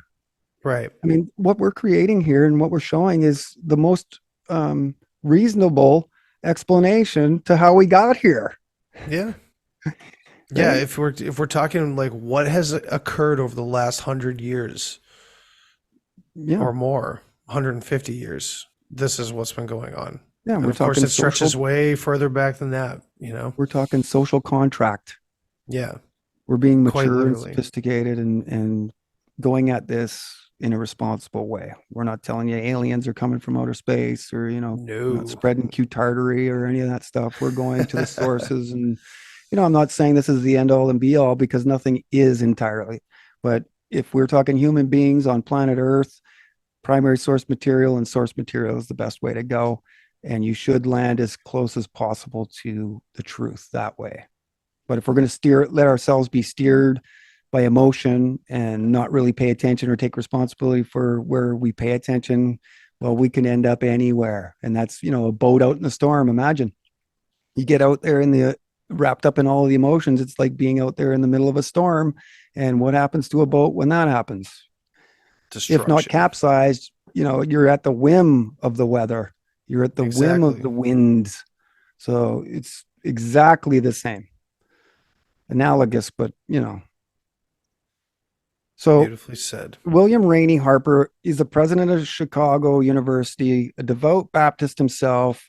He asks Henderson to join the social science faculty. Okay, this is what they called it at first. Before sociology, it was just social science. And this is the first independent sociology department in the United States, founded the same year Henderson arrived by Albion Woodbury Small. And so we get to know him in episode 6 very well. Okay. So we leave it kind of there on him and just recognize that he's the father of sociology, or the founder of the first ever sociology department at a major American university. Okay, that's key. And he studied at Leipzig, Berlin, and Johns Hopkins. So Johns Hopkins, University of Chicago, those are the two key connections back to Prussia. Wow. It's really, when you look Holy at them, that's shit. what they are. Mhm. University of Chicago, directly from Prussia. Their logo or their symbol or their seal even says it on it. Comes from it's always going back to Prussia. Yeah. Everything does so far. So Johns Hopkins is a place that they land coming back. And then he goes to Chicago University, like we say, forms the first sociological department. Henderson, a member of the American Economic Association and the American Academy of Political and Social Science. And so I mention those things because they just keep coming up. These people are, a lot of these men take a turn as being presidents of associations like the American Economic one. Mm-hmm. And this goes to the inquiry.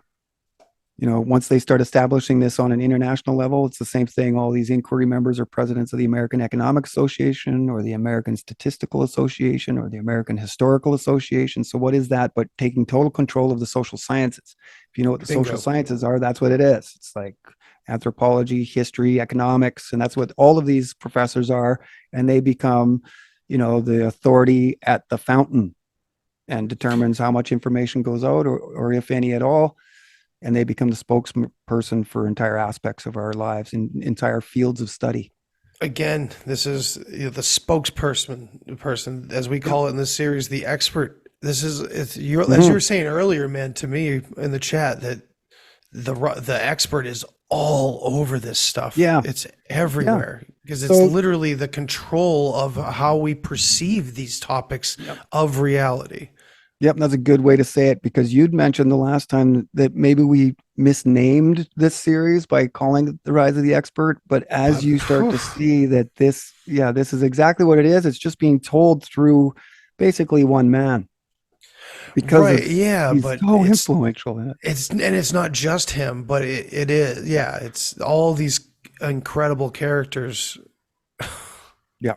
So William Rainey Harper, also a professor of Semitic languages at Yale in 1886. So he knows all about, the Semitic languages. So he would know the falseness of calling somebody an anti-Semite if they're critical of Israeli foreign policy. Right. He's named Woolsey Professorship of Biblical Literature in 1889, and he's the principal of the Chautauqua College of Liberal Arts, and later he's the head of the entire Chautauqua movement. So anybody that's unfamiliar with Chautauqua, this is kind of like, it's a traveling outdoor education. I don't know.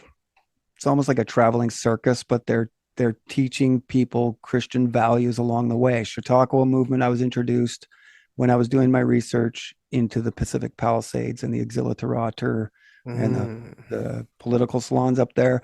The first ever residents of Pacific Palisades, the hills northwest of Los Angeles, were these people from the Chautauqua movement.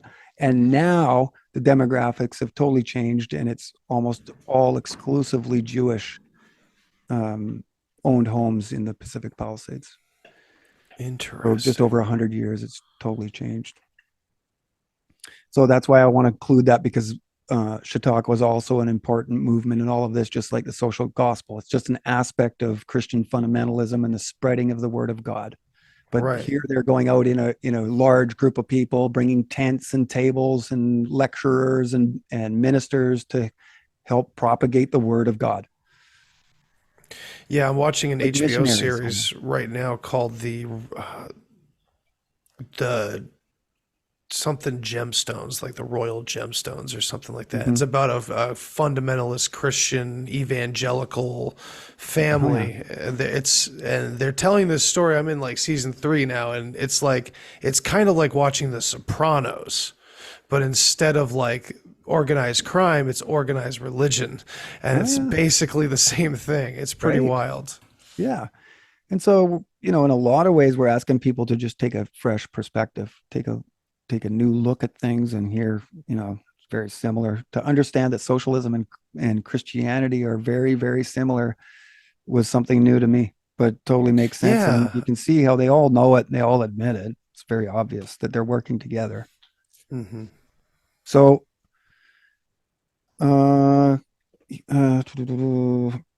William Rainey Harper, he was a key member of the organizational committee that created the University of Chicago and was elected its first president. The American Baptist Education Society donated $400,000 to the university's founding, and John D. Rockefeller donated $600,000. The land was donated by Jekyll Island Club member Marshall Field. Wow. So that's just showing you that's not all John D. Rockefeller funded the creation of University of Chicago. There was another major contributor, and that was the American Baptist Education Society. Wow. They're creating the first Baptist university. That's what the University of Chicago is still today. So Washington Gladden, he was a pastor of the First Congregational Church of Columbus, Ohio. He's a pragmatist. I don't have his picture here, but just wanted to include his name, Washington Gladden. William Newton Clark, also an ordained Baptist minister. He received a BA and a Bachelor of Divinity at Colgate Seminary. He lectured at Johns Hopkins, Harvard, Yale. He wrote an outline of Christian theology for the use of students in Hamilton Theological Seminary. So he's writing the textbooks there too, which was then published in 1898 by Charles Scribner's and Sons. In 1903, he wrote Huxley and Phillips Brooks. Now I went and tried to find, dive into that a little bit more, but I couldn't find it in time. But there he is. He's mentioning Huxley. And Huxley is actually mentioned in the Schofield Bible, strangely enough. What? And that's not in all notes, this, obviously. Right? It's okay. Darwin's His bulldog. brother. Okay. Generation prior. All and right. Samuel Zane Batten. This guy's interesting. I haven't been able to delve creepy into him looking. too much, but look at the books he wrote: The New Citizenship and the New World Order. Wow. I've Established never the heard of Commission this on guy. Social Service of the American Baptist Association. Dude, the New So World you talk about Order. the development of the administrative state. Social services is a major part of that, right? And Oh, so yeah. here's another connection that we see. All of these guys are involved in, government social service or the creation of social services. Holy shit. And Dude, so I've that's never his heard book this in the guy's name, background. Samuel Zane Batten. Never Yeah. once have I heard of this guy. And this dude No, either writes had a I. book called The New World Order. Oh, I started laughing when I saw the names of his books. And so I put one in the background here, the New Citizenship, and It sounds also like the New New World Order Freedom, is here in right? the background. Sounds like the same thing over and over again. Yeah, it's the new everything, right? I think we found the word new in front of every important word to anybody interested in, maintaining their freedom to speak and, to think for Right. themselves. We see the word new put in front of all of those: republic, nationalism, freedom, spirit, citizenship. Like it just goes Right. on and on. And I stated in one of my earliest articles that these are the men that put new in the New World Order. Absolutely. Yeah. And in New Testament. And I've said that to you guys before, and it's so relevant here because this is especially what we're getting into here. Like, why do you think That's it's called actually that? a very good point. I'm man. so tired of people not realizing in this larger, grander community, probably not the people watching here, but it just in general, people that think that, the Christianity that they've been handed is somehow saved from, like, untouched by the powers that be. Mhm. It's like, dude, Converted these by stories authority. are, yeah, man, A long time ago. absolutely. Every rebellion's been written except for this one. Fuck Yeah, and you guys, we're taking over. I was going down to rallies here during COVID, and a lot of people were telling me that I had to get right with God or I was going to burn in hell. And I wish I would have known this information then, because I would have just said, hey, have you ever heard of dispensationalism? You ever heard of C.I. Right. Scofield? Because here's where they, co-opted your mind. If you're Yeah, going to dude. read literal, Like, I've spent so much time telling people that, like, their version of Jesus and their version of God comes directly from the church, and the church is corrupt as fuck, but, like, even worse than that, it comes from far less ancient things. It comes Yes. from all of these motherfuckers. and you can say modern. Hey, these changes come from modern times, and Right. that'll stop people in their tracks too. Just to know that this is, less than 100 years old, a lot of this. Exactly. So Thomas Nixon Carver, studying under Richard T. Ely and John Bates Clark at Johns Hopkins. Richard T. Ely is a very important guy to understand. He really sets economics up in America, and he teaches the next generation of people. He's really a huge figure in the progressive movement. I just haven't been able to delve deep into him, but we've got some interesting stuff on him here. So Carver studying under Ely and Clark makes him a disciple of Nies and the German Historical School. So Carver, the Treasurer Secretary of the American Economic Association. Ely, a world-renowned economist, founder and first secretary of the American Economic Association. So here we have the founder of the AEA, its first secretary, and then, in the same group, we're seeing all kinds of people connected to that, members of the AEA. Ely also just happens to be the founder of the Christian Social Union and wrote extensively on organized labor movements. His father, a devout Presbyterian as well. Both Ely and Clark studying directly under Karl Nies at the University of Heidelberg. Ely also studying under Johann Caspar Bluntschli, the man who created one of the first codes of international law and war. Wow. And is a co-founder of the Institute of International Law. Bluntschli, heavily influenced by Hegelian ethical social theory, we see popularized in both Germany and the United States today. Wow. As soon as you see the word international, especially international law, yeah. Right.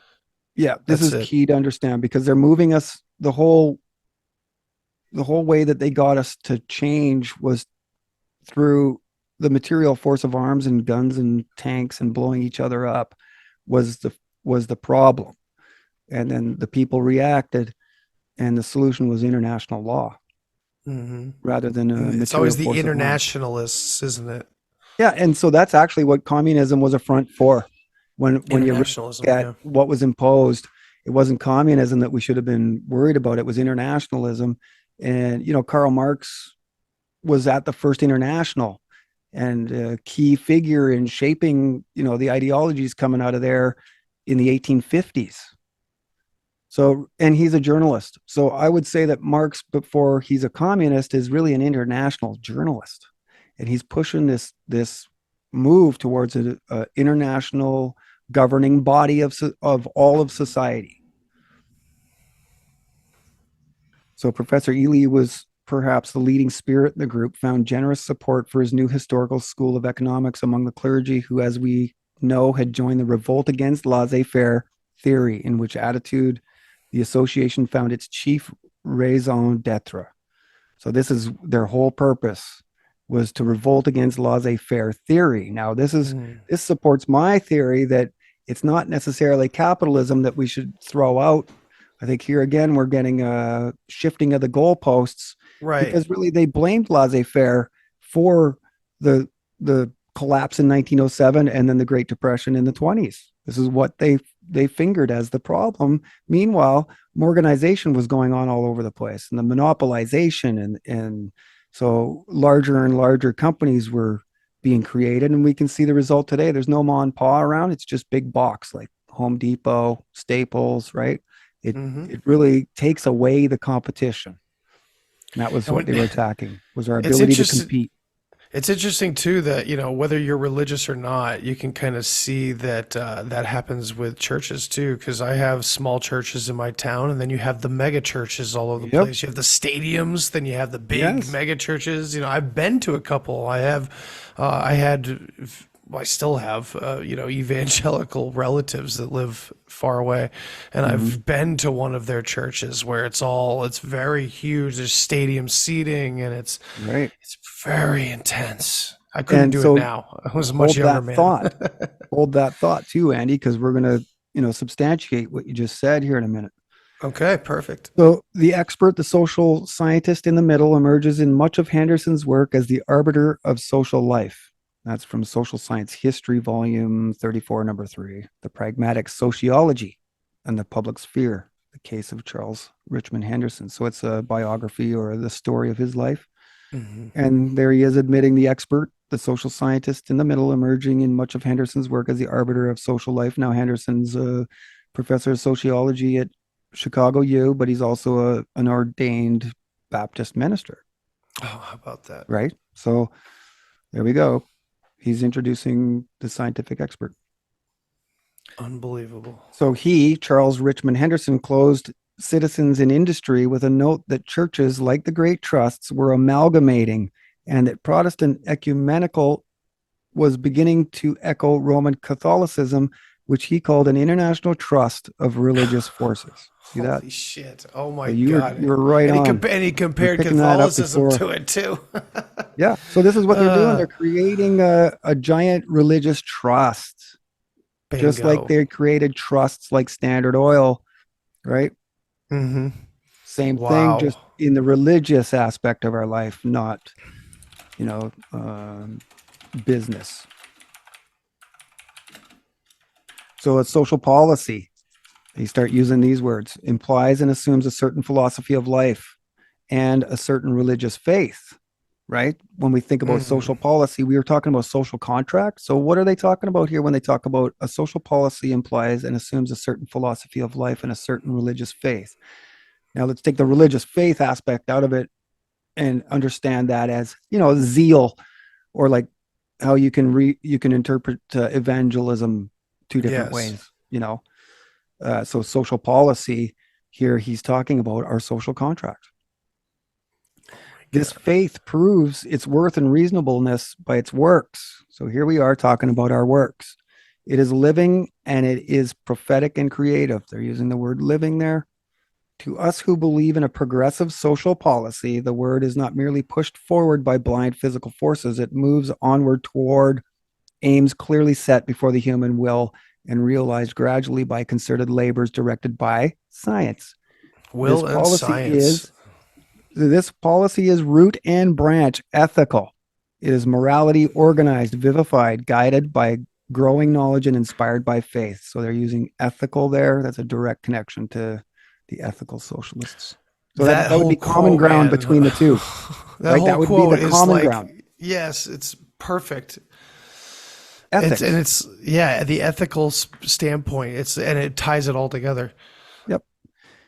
So you can see some of the books on the right that Henderson has written too. Prison Reform. He's actually the president of the American Prison Association or something. He's really running the show.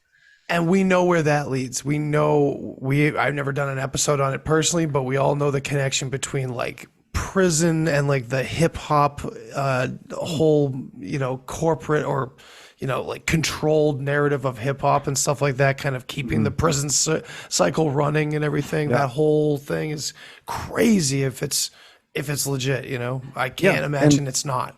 Well, so this is great that we're showing that they're involved in prison reform, Yeah. because we're going to show you in the law episodes how Jeremy Bentham, the creator of the Panopticon, is really the source of a lot of the modern day philosophy of law. The predominant philosophy of law today is really based out of Bentham's combining utility and the greater good. So Wow.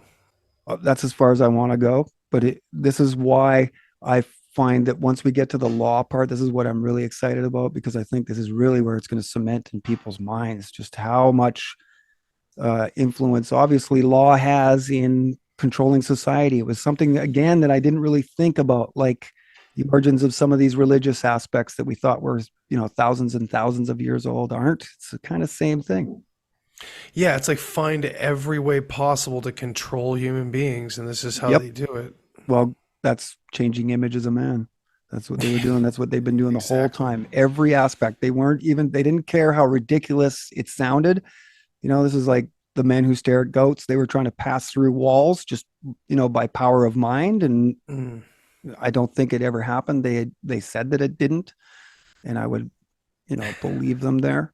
Yeah. But they would go into all kinds of different ways to control people, because they're social engineers. They're psychopaths. They're clinicians. They're bred. They were actually they were brought into the fold because of their disinterestedness or their ability not to really have a lot of care. Because when you're making social reform like this, you can't be bogged down in emotion, and so this is where the greater good comes from.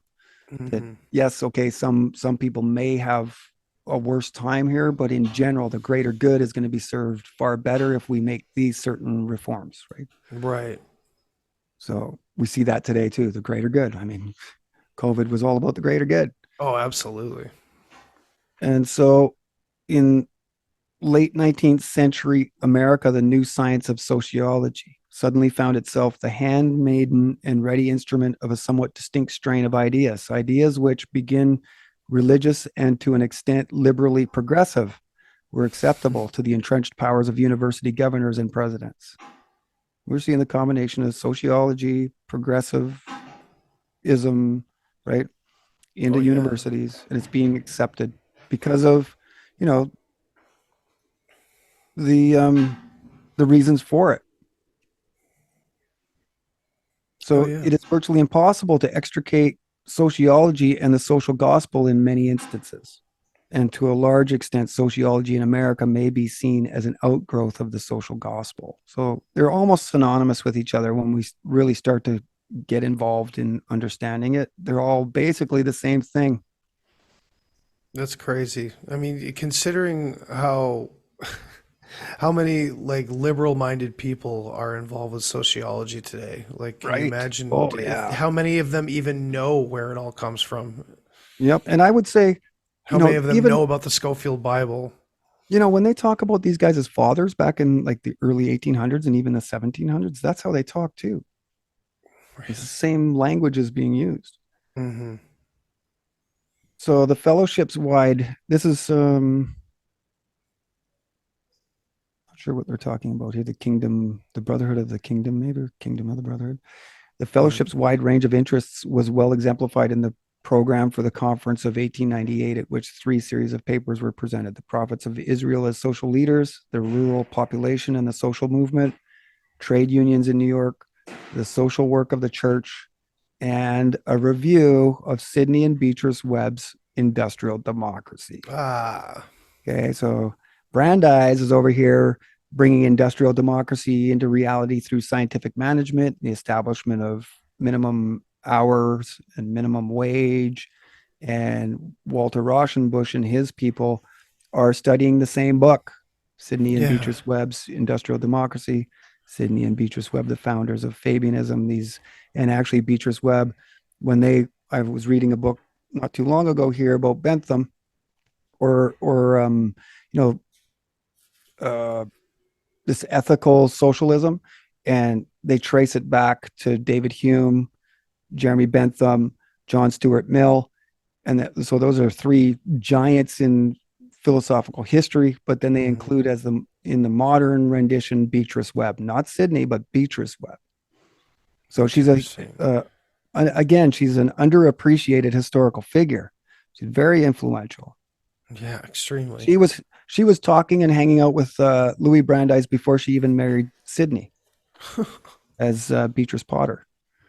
And she's inspiring Louis Brandeis to make a lot of social changes. He's reading Industrial Democracy. He's reading the works of other Fabians and being deeply inspired by it.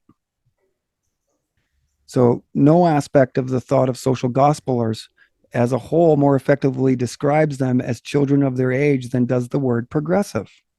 Applied first to advancing theological views, progressive later became a political catchword representative of a particular reform philosophy popularized by Theodore Roosevelt and Woodrow Wilson.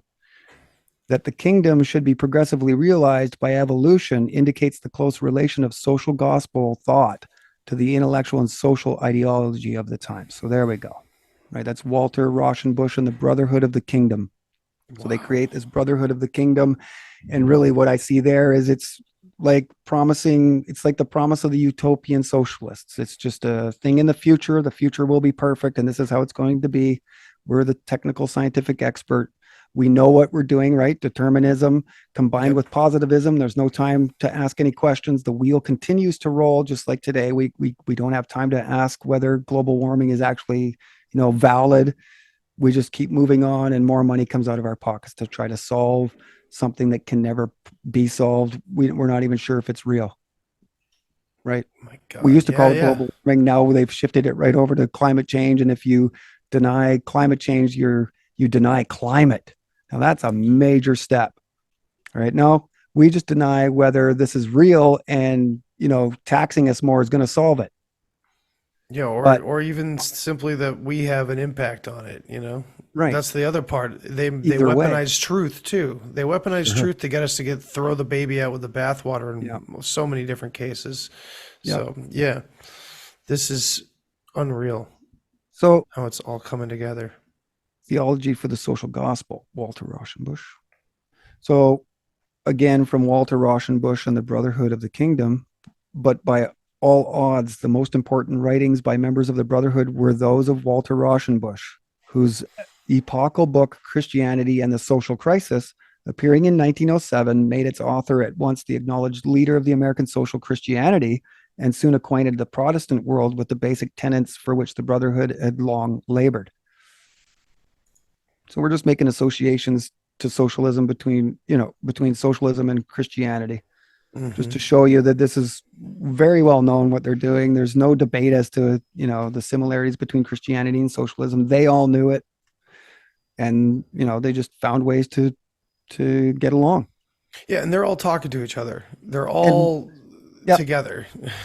And they're all denying that they're socialists. This goes to the Inter-Allied conferences in 1918 too, when the credential card that was given to all the members that showed up there when the League of Nations was created in London, 1918, before the Paris Peace Conference, credentials were being handed out at the door, And people were arriving thinking they were showing up at the Inter-Allied Labor Conferences, but their credentials said the Inter-Allied Labor and Socialist Conferences, and there was a big uproar over it.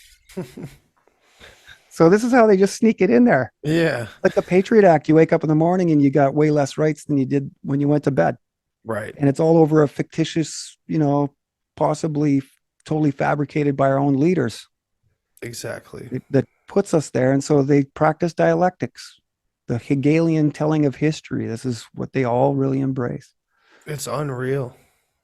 So Walter's son, Paul Arthur Rauschenbusch. So we're going to come to a conclusion here. We're going to show you where it is today.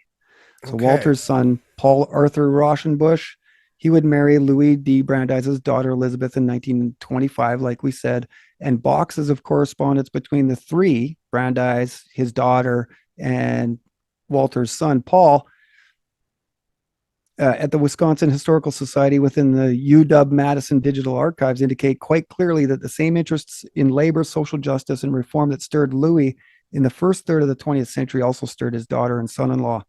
The husband and wife team of economists, best known for their work with Harold Groves, developing and securing the passage of Wisconsin's unemployment compensation legislation, the first such legislation in the nation. Holy shit. So here's a picture of This is him grooming his daughter, and For then his sure. daughter, For his sure. daughter choosing a husband probably that was perfect for this. I don't know too much about it. Well, we know that they intermarry, right? When you look at, the Darwins and the Wedgwoods and the Galtons, they've famously interbred between their families, and they're marrying each other's cousins and all of these kinds of things. Well, this is exactly what's going on here. It's the same thing. They're bringing in the Rauschenbusch family, just like we talked earlier about the Brandeises being involved with the Goldmarks and the Wiles. They're all, associated to the Brandeis family. Well, same thing here with the Rauschenbusches. They enter the Brandeis family lineage. Yeah, she looks terrifying. She looks evil. Yeah, man. And there's that ring. He looks like Margaret Mead. They all kind of look the same, these ladies. I'm surprised she actually has a man, because a lot of times these women that are involved in all of this social activism don't have babies and are single. Right, because that's the model that they were going for. Yep. Oh, man. Washington Post, we all know that that's totally CIA. It was created by the CIA to begin with. And so they're just doing a story on these two fantastic people that fell in love at the University of Wisconsin while they were trying to save the world. I had to laugh a couple of years back when Washington Post was being censored on Twitter. Everyone was like, yeah, Washington Post is where it's at, telling the truth. Or no, am I fucking that up? Right. Is it the New York Post? Someone correct me. I don't know. Yeah, well, they do it all the time. It's the same thing. They're all fucking owned. Yep. So a rich collection of communication exists in those archives between Paul and Felix Frankfurter, Tom Corcoran, and Thomas H. Eliot, and other federal officials that shows an important involvement within Franklin Delano Roosevelt's brain trust. Brandeis and Frankfurter most influential here again, consulting and advising U.S. presidents in the completion of much of the work started under Woodrow Wilson. So here's the second wave. I'm not sure if we've talked about how Felix Frankfurter, as the professor of law at Harvard, was taking the best and brightest of his students and sending them for their first clerk work under Brandeis and Oliver Wendell Holmes Jr. And those guys turn into the major lawyers behind FDR's brain trust. So Tom Corcoran's involved there. Dean Acheson might be another name that people are familiar with. They all are Harvard Law grad, Phi Beta Kappa 2, the next generation. And a lot of what they started under Woodrow Wilson, they finished in the 3 terms of FDR.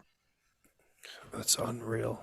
So here's another guy, the Reverend Paul Brandeis Rauschenbusch. So he's taken the 2 S's out of his name, but he is directly related. He is the great-grandson of Louis Brandeis. And where is he today? Reverend. The Reverend Paul Brandeis Rauschenbusch is president and CEO of Interfaith Alliance, an ordained Baptist Interfaith. minister. Reverend Rauschenbusch is a longtime leader in the interfaith movement, working to protect an inclusive vision of religious freedom for people of all faiths and none. As the great-grandson of the first Jewish Supreme Court Justice Louis Brandeis and great-grandson of Baptist theologian Walter Rauschenbusch, a key figure in the social gospel movement, Reverend Rauschenbusch's commitment to interfaith advocacy comes in part from his own interfaith background. So he's the president of an institution. He even looks kind of like Louis. He does. Yep, he's definitely got some of the lineage, his eyes and his jaw and his nose and everything. Yeah, it's very Louis. Hey, so Yeah, that was he's very got interesting to me. Louis' That, daughter's smile too. and so he's the Chautauqua Institute, the Center for American Progress, the New American Foundation, and the Aspen Institute. And Jesus. he's a he speaks on CNN, CBS, ABC, all the mainstream. Okay, Yeah. so there's where we've gotten to, and even their children are third generation lawyers doing the same thing. So Jeez, yeah. this is why I say we are in an incredible place in history, because now we can see the lineage going back into the 1700s and 1600s, and then we can see, because we've got 100 years or over that of hindsight, we can see the generations that have come after Brandeis and the fathers of the progressive movement and all of this radical social reform. The reform we're seeing today is only bettered by the reform that we saw in this era, 1912 to 1920. Oh, it's unreal. Yeah, you look at that era and you present this to people, and the thing is if anybody wants to refute it, they have to deny everything that's been happening for the past like 40, 50 years too. It's unreal when you look at society, our modern Western culture, through this lens. Mm-hmm. Every single piece of it adds up. You can point. Yep. Once you understand this material that you're presenting, most of the 20th and 21st century make a lot more sense to me. Yeah. A lot of concepts like controlled opposition and dialectics themselves make a lot more sense to me. Yeah. The counterculture's fuzziness to me, the control of it through CIA and other means and other avenues, it's all so nonlinear warfare, Mm-hmm. It just all adds up. That was, part of this research for me was just how amazingly it all clicked everything together for me. And then, over the years now, I've been able to just watch life unfold in front of me, and it's never failed to confirm my thoughts when I see, messages or narratives being passed through the mainstream. I mean, today, right now, people, you can internet search this. There is afoot a new Brandeis movement. Really? So this is all like the World Economic Forum has its new generation of young leaders, and same with the Hegelians. There was young Hegelians, of which Marx was a member.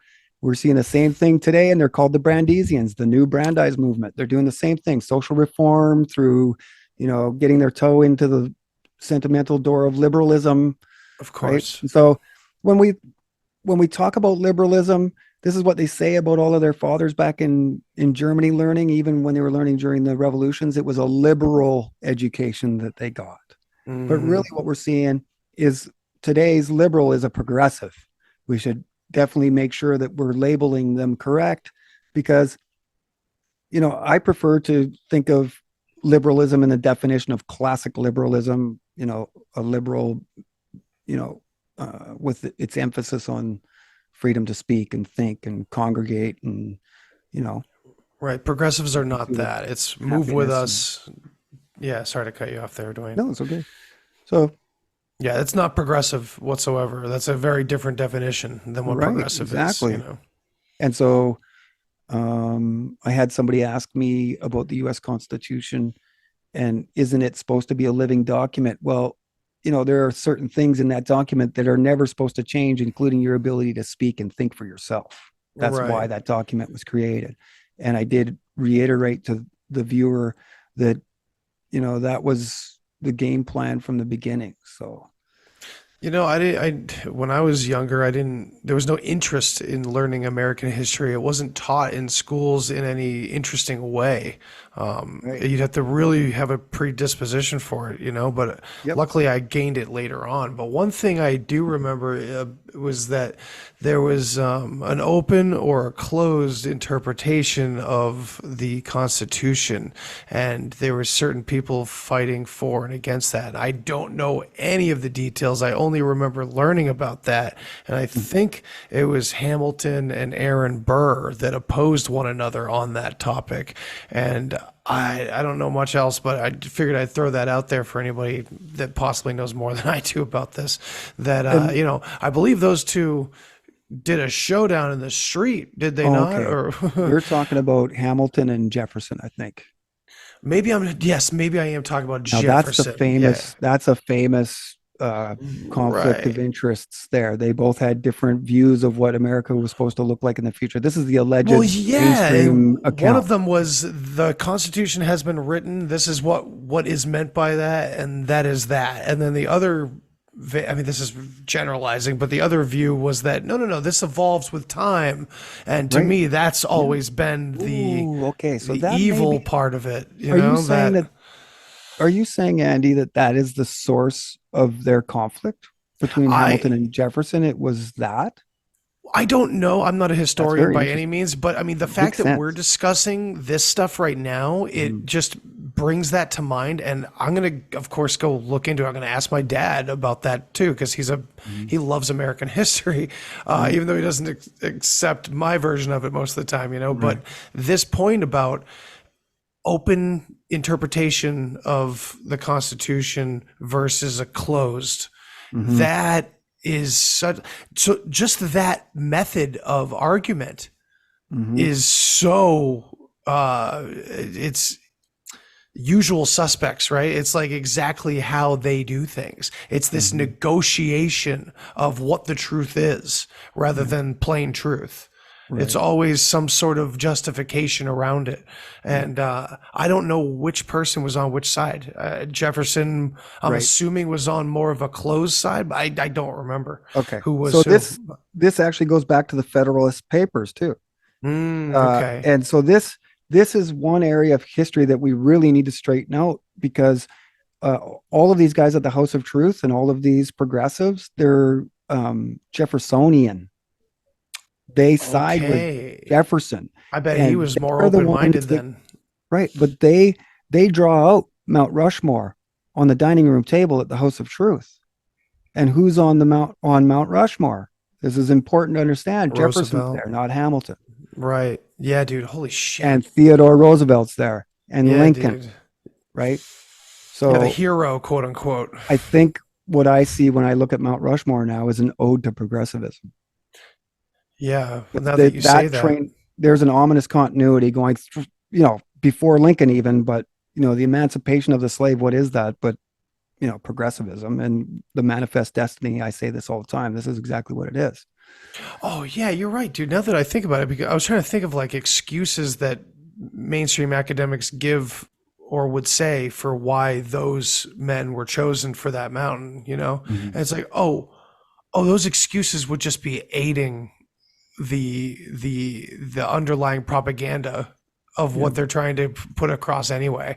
So it doesn't even matter what the academic version of it is, because the academic version is the stepping stone to get you to pay attention to these men and what they did in particular to get on them. You know what I mean? To help this progressive movement and aiding in this progress of success. Yeah. And it's just like the progressives to put something up on the mountain and have the whole nation embrace it and honor it without knowing that they're actually just honoring progressivism. That is so progressive. And let's also note that just as we see with Black Lives Matter and anything else these people touch, they do it on the backs of the people they claim to want to uphold and help. Considering that mountain that they carved those presidents' faces on is a highly contested situation when it comes to the native cultures that were living there and worshiping that mountain. That was like Mm-hmm. That's like the cherry on top for these people, I'm sure, was Right. the absolute disgrace of the natives that, Yep.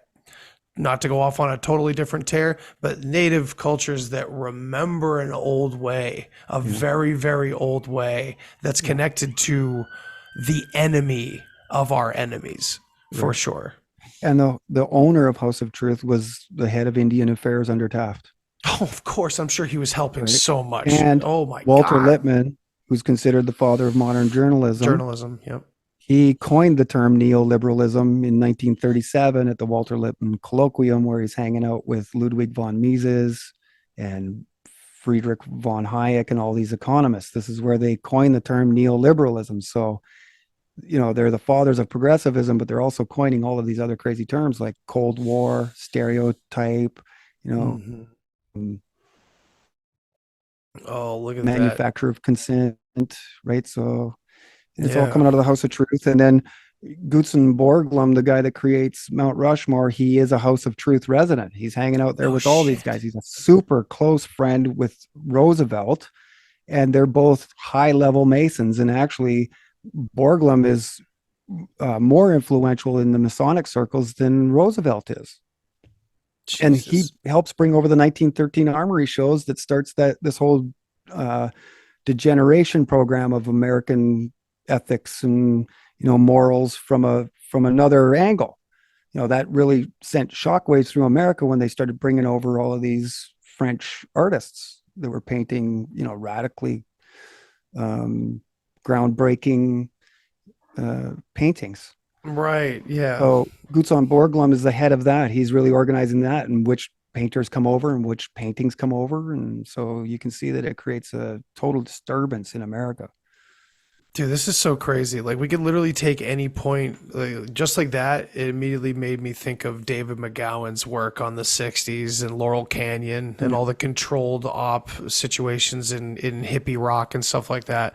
It just, you could literally take any of these starting point situations that we're discussing on this series and just echo it out through history and see all of the effects and all the different ops and all the different upgrades. Mm-hmm. Well, It's that's what's just so great all about there. this era. We're over 100 years, removed from it. So it's had its chance to really just stretch it to its furthest elaboration. So this is why we have the internet, whereas people 50 years ago didn't.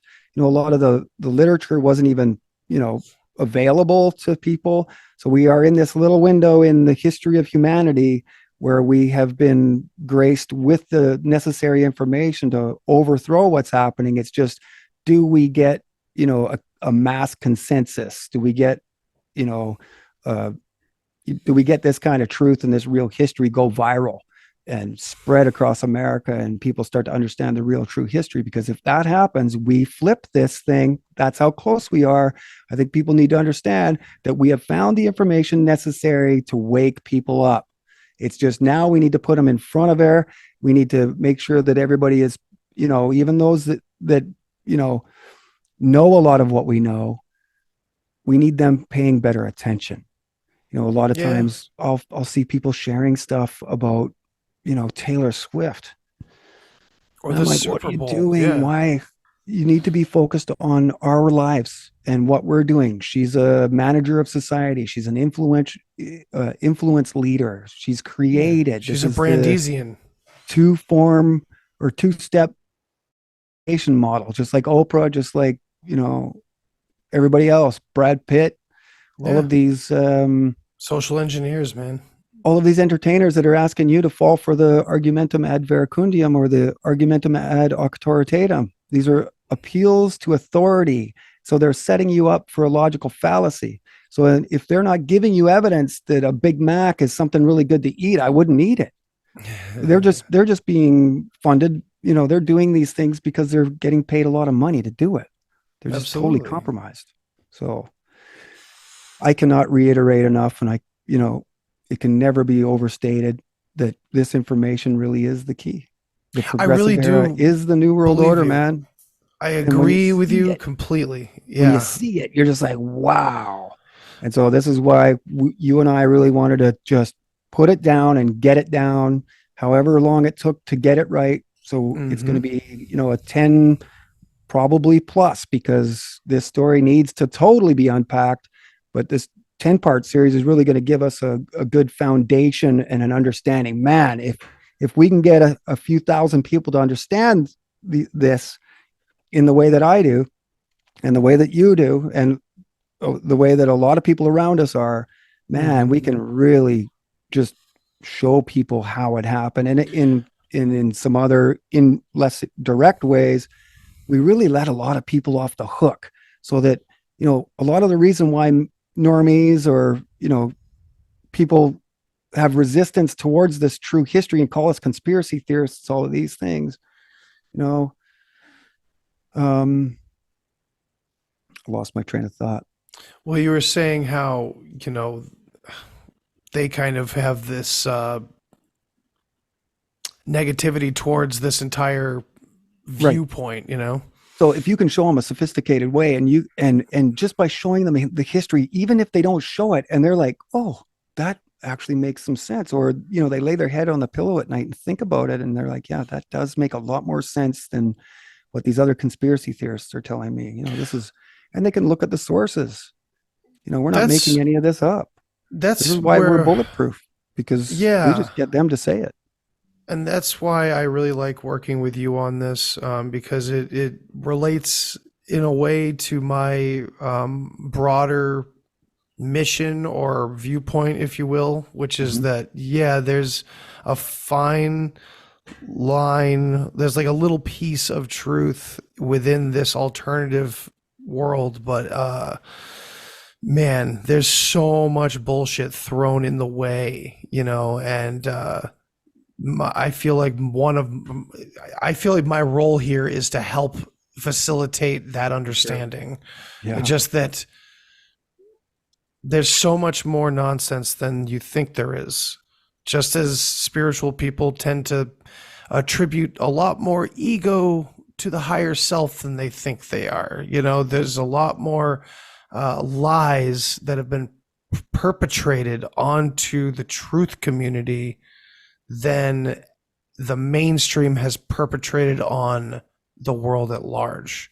I think that is actually a very important and controversial subject and point that will probably get more attention in years to come, because I no longer see the quote unquote conspiracy theorists or quote unquote alternative media movement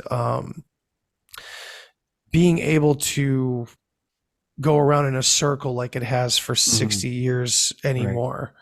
We barely had actual alternative media until 20 years ago, 10 years ago. So I have high hope that in time, this kind of information is going to be able to reach people that it will matter to, people that do appreciate empirical facts and logic and reason, and won't be able to go through this information and continue to deny or continue to prop up the false narratives that they've been taught. Not to say that this is the most eye-opening podcast ever that but in a way it kind of should be, because this whole series is. And I think I'll say this and we'll end it, that this series, episode to episode, is putting so much of my other episodes into context perfectly.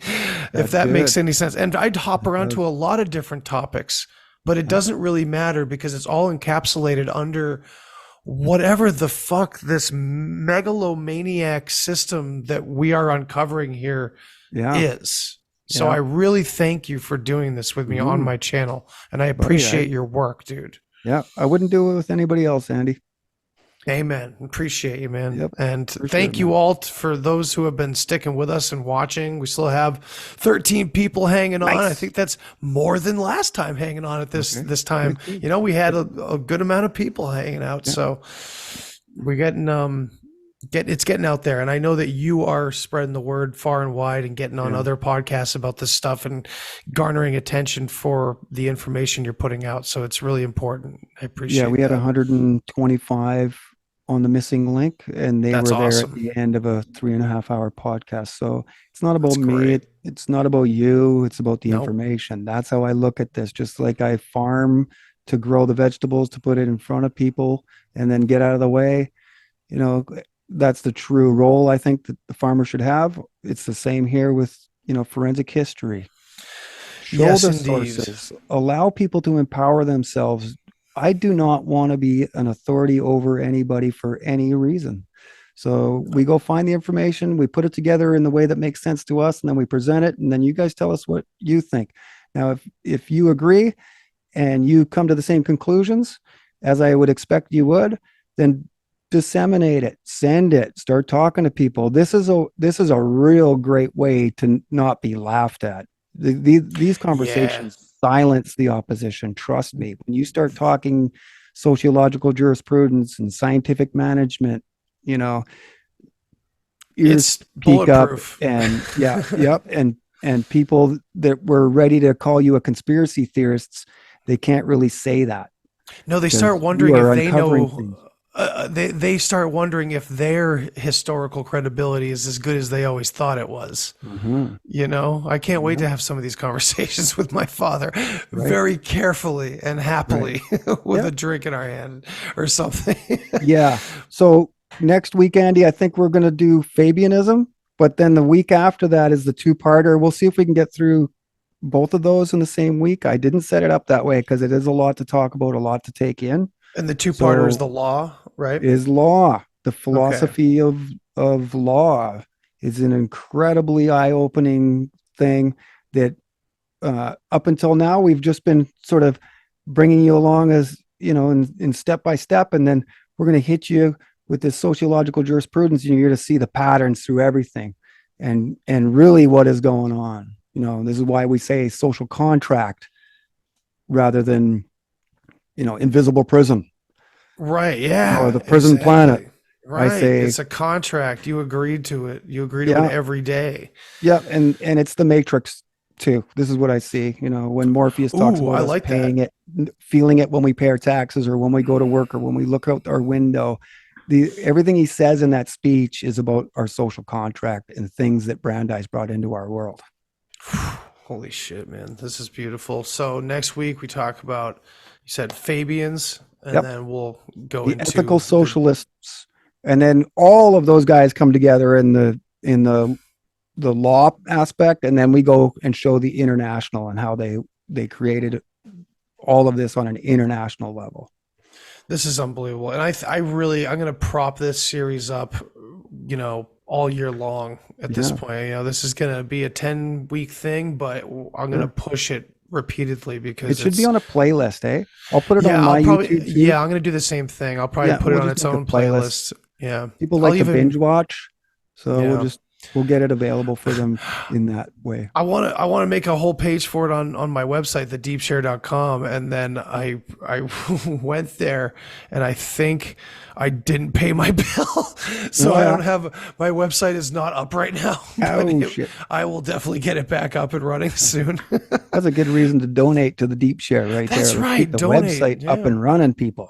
Whether you do it here or you do it through Red Circle, you can do it there too. redcircle.com, which is my hosting site. It's where I put out the podcast. So you'll see this on the podcast feed tomorrow. But anyway, Duane, bulletproofpub.com. 11:30 back there. Hell yeah, man. Time to go to sleep. But I appreciate you, man. And I appreciate all this work you're doing. Appreciate all the people listening and watching. Yep. Thank you, everybody. And spread the fucking word. And if you disagree or if you have something to question, bring it to us. Bring it to Duane. Bring it to me. I'll bring it to Duane. This is. I prefer that kind of stuff because that's an objection, but it's really just looking for more information. So I embrace those kinds of things when people come at me critically. Gives me an opportunity to explain myself. So anytime. I think that's the whole point. This side of the argument will always answer questions. We have the truth. We'll always, exactly. So it doesn't matter what the question needs to be. That's right. That's the whole confidence there that you can count on. So, all right, everybody, until next week, take it easy. Thank you very much. human sacrifice, dogs and cats living together, mass hysteria. Enough, I get the point. You have meddled with the primal forces of nature. And you will atone. What do we know? What do we know? If I know what we know, then I can tell you what we know, and if someone else knows, okay? I mean...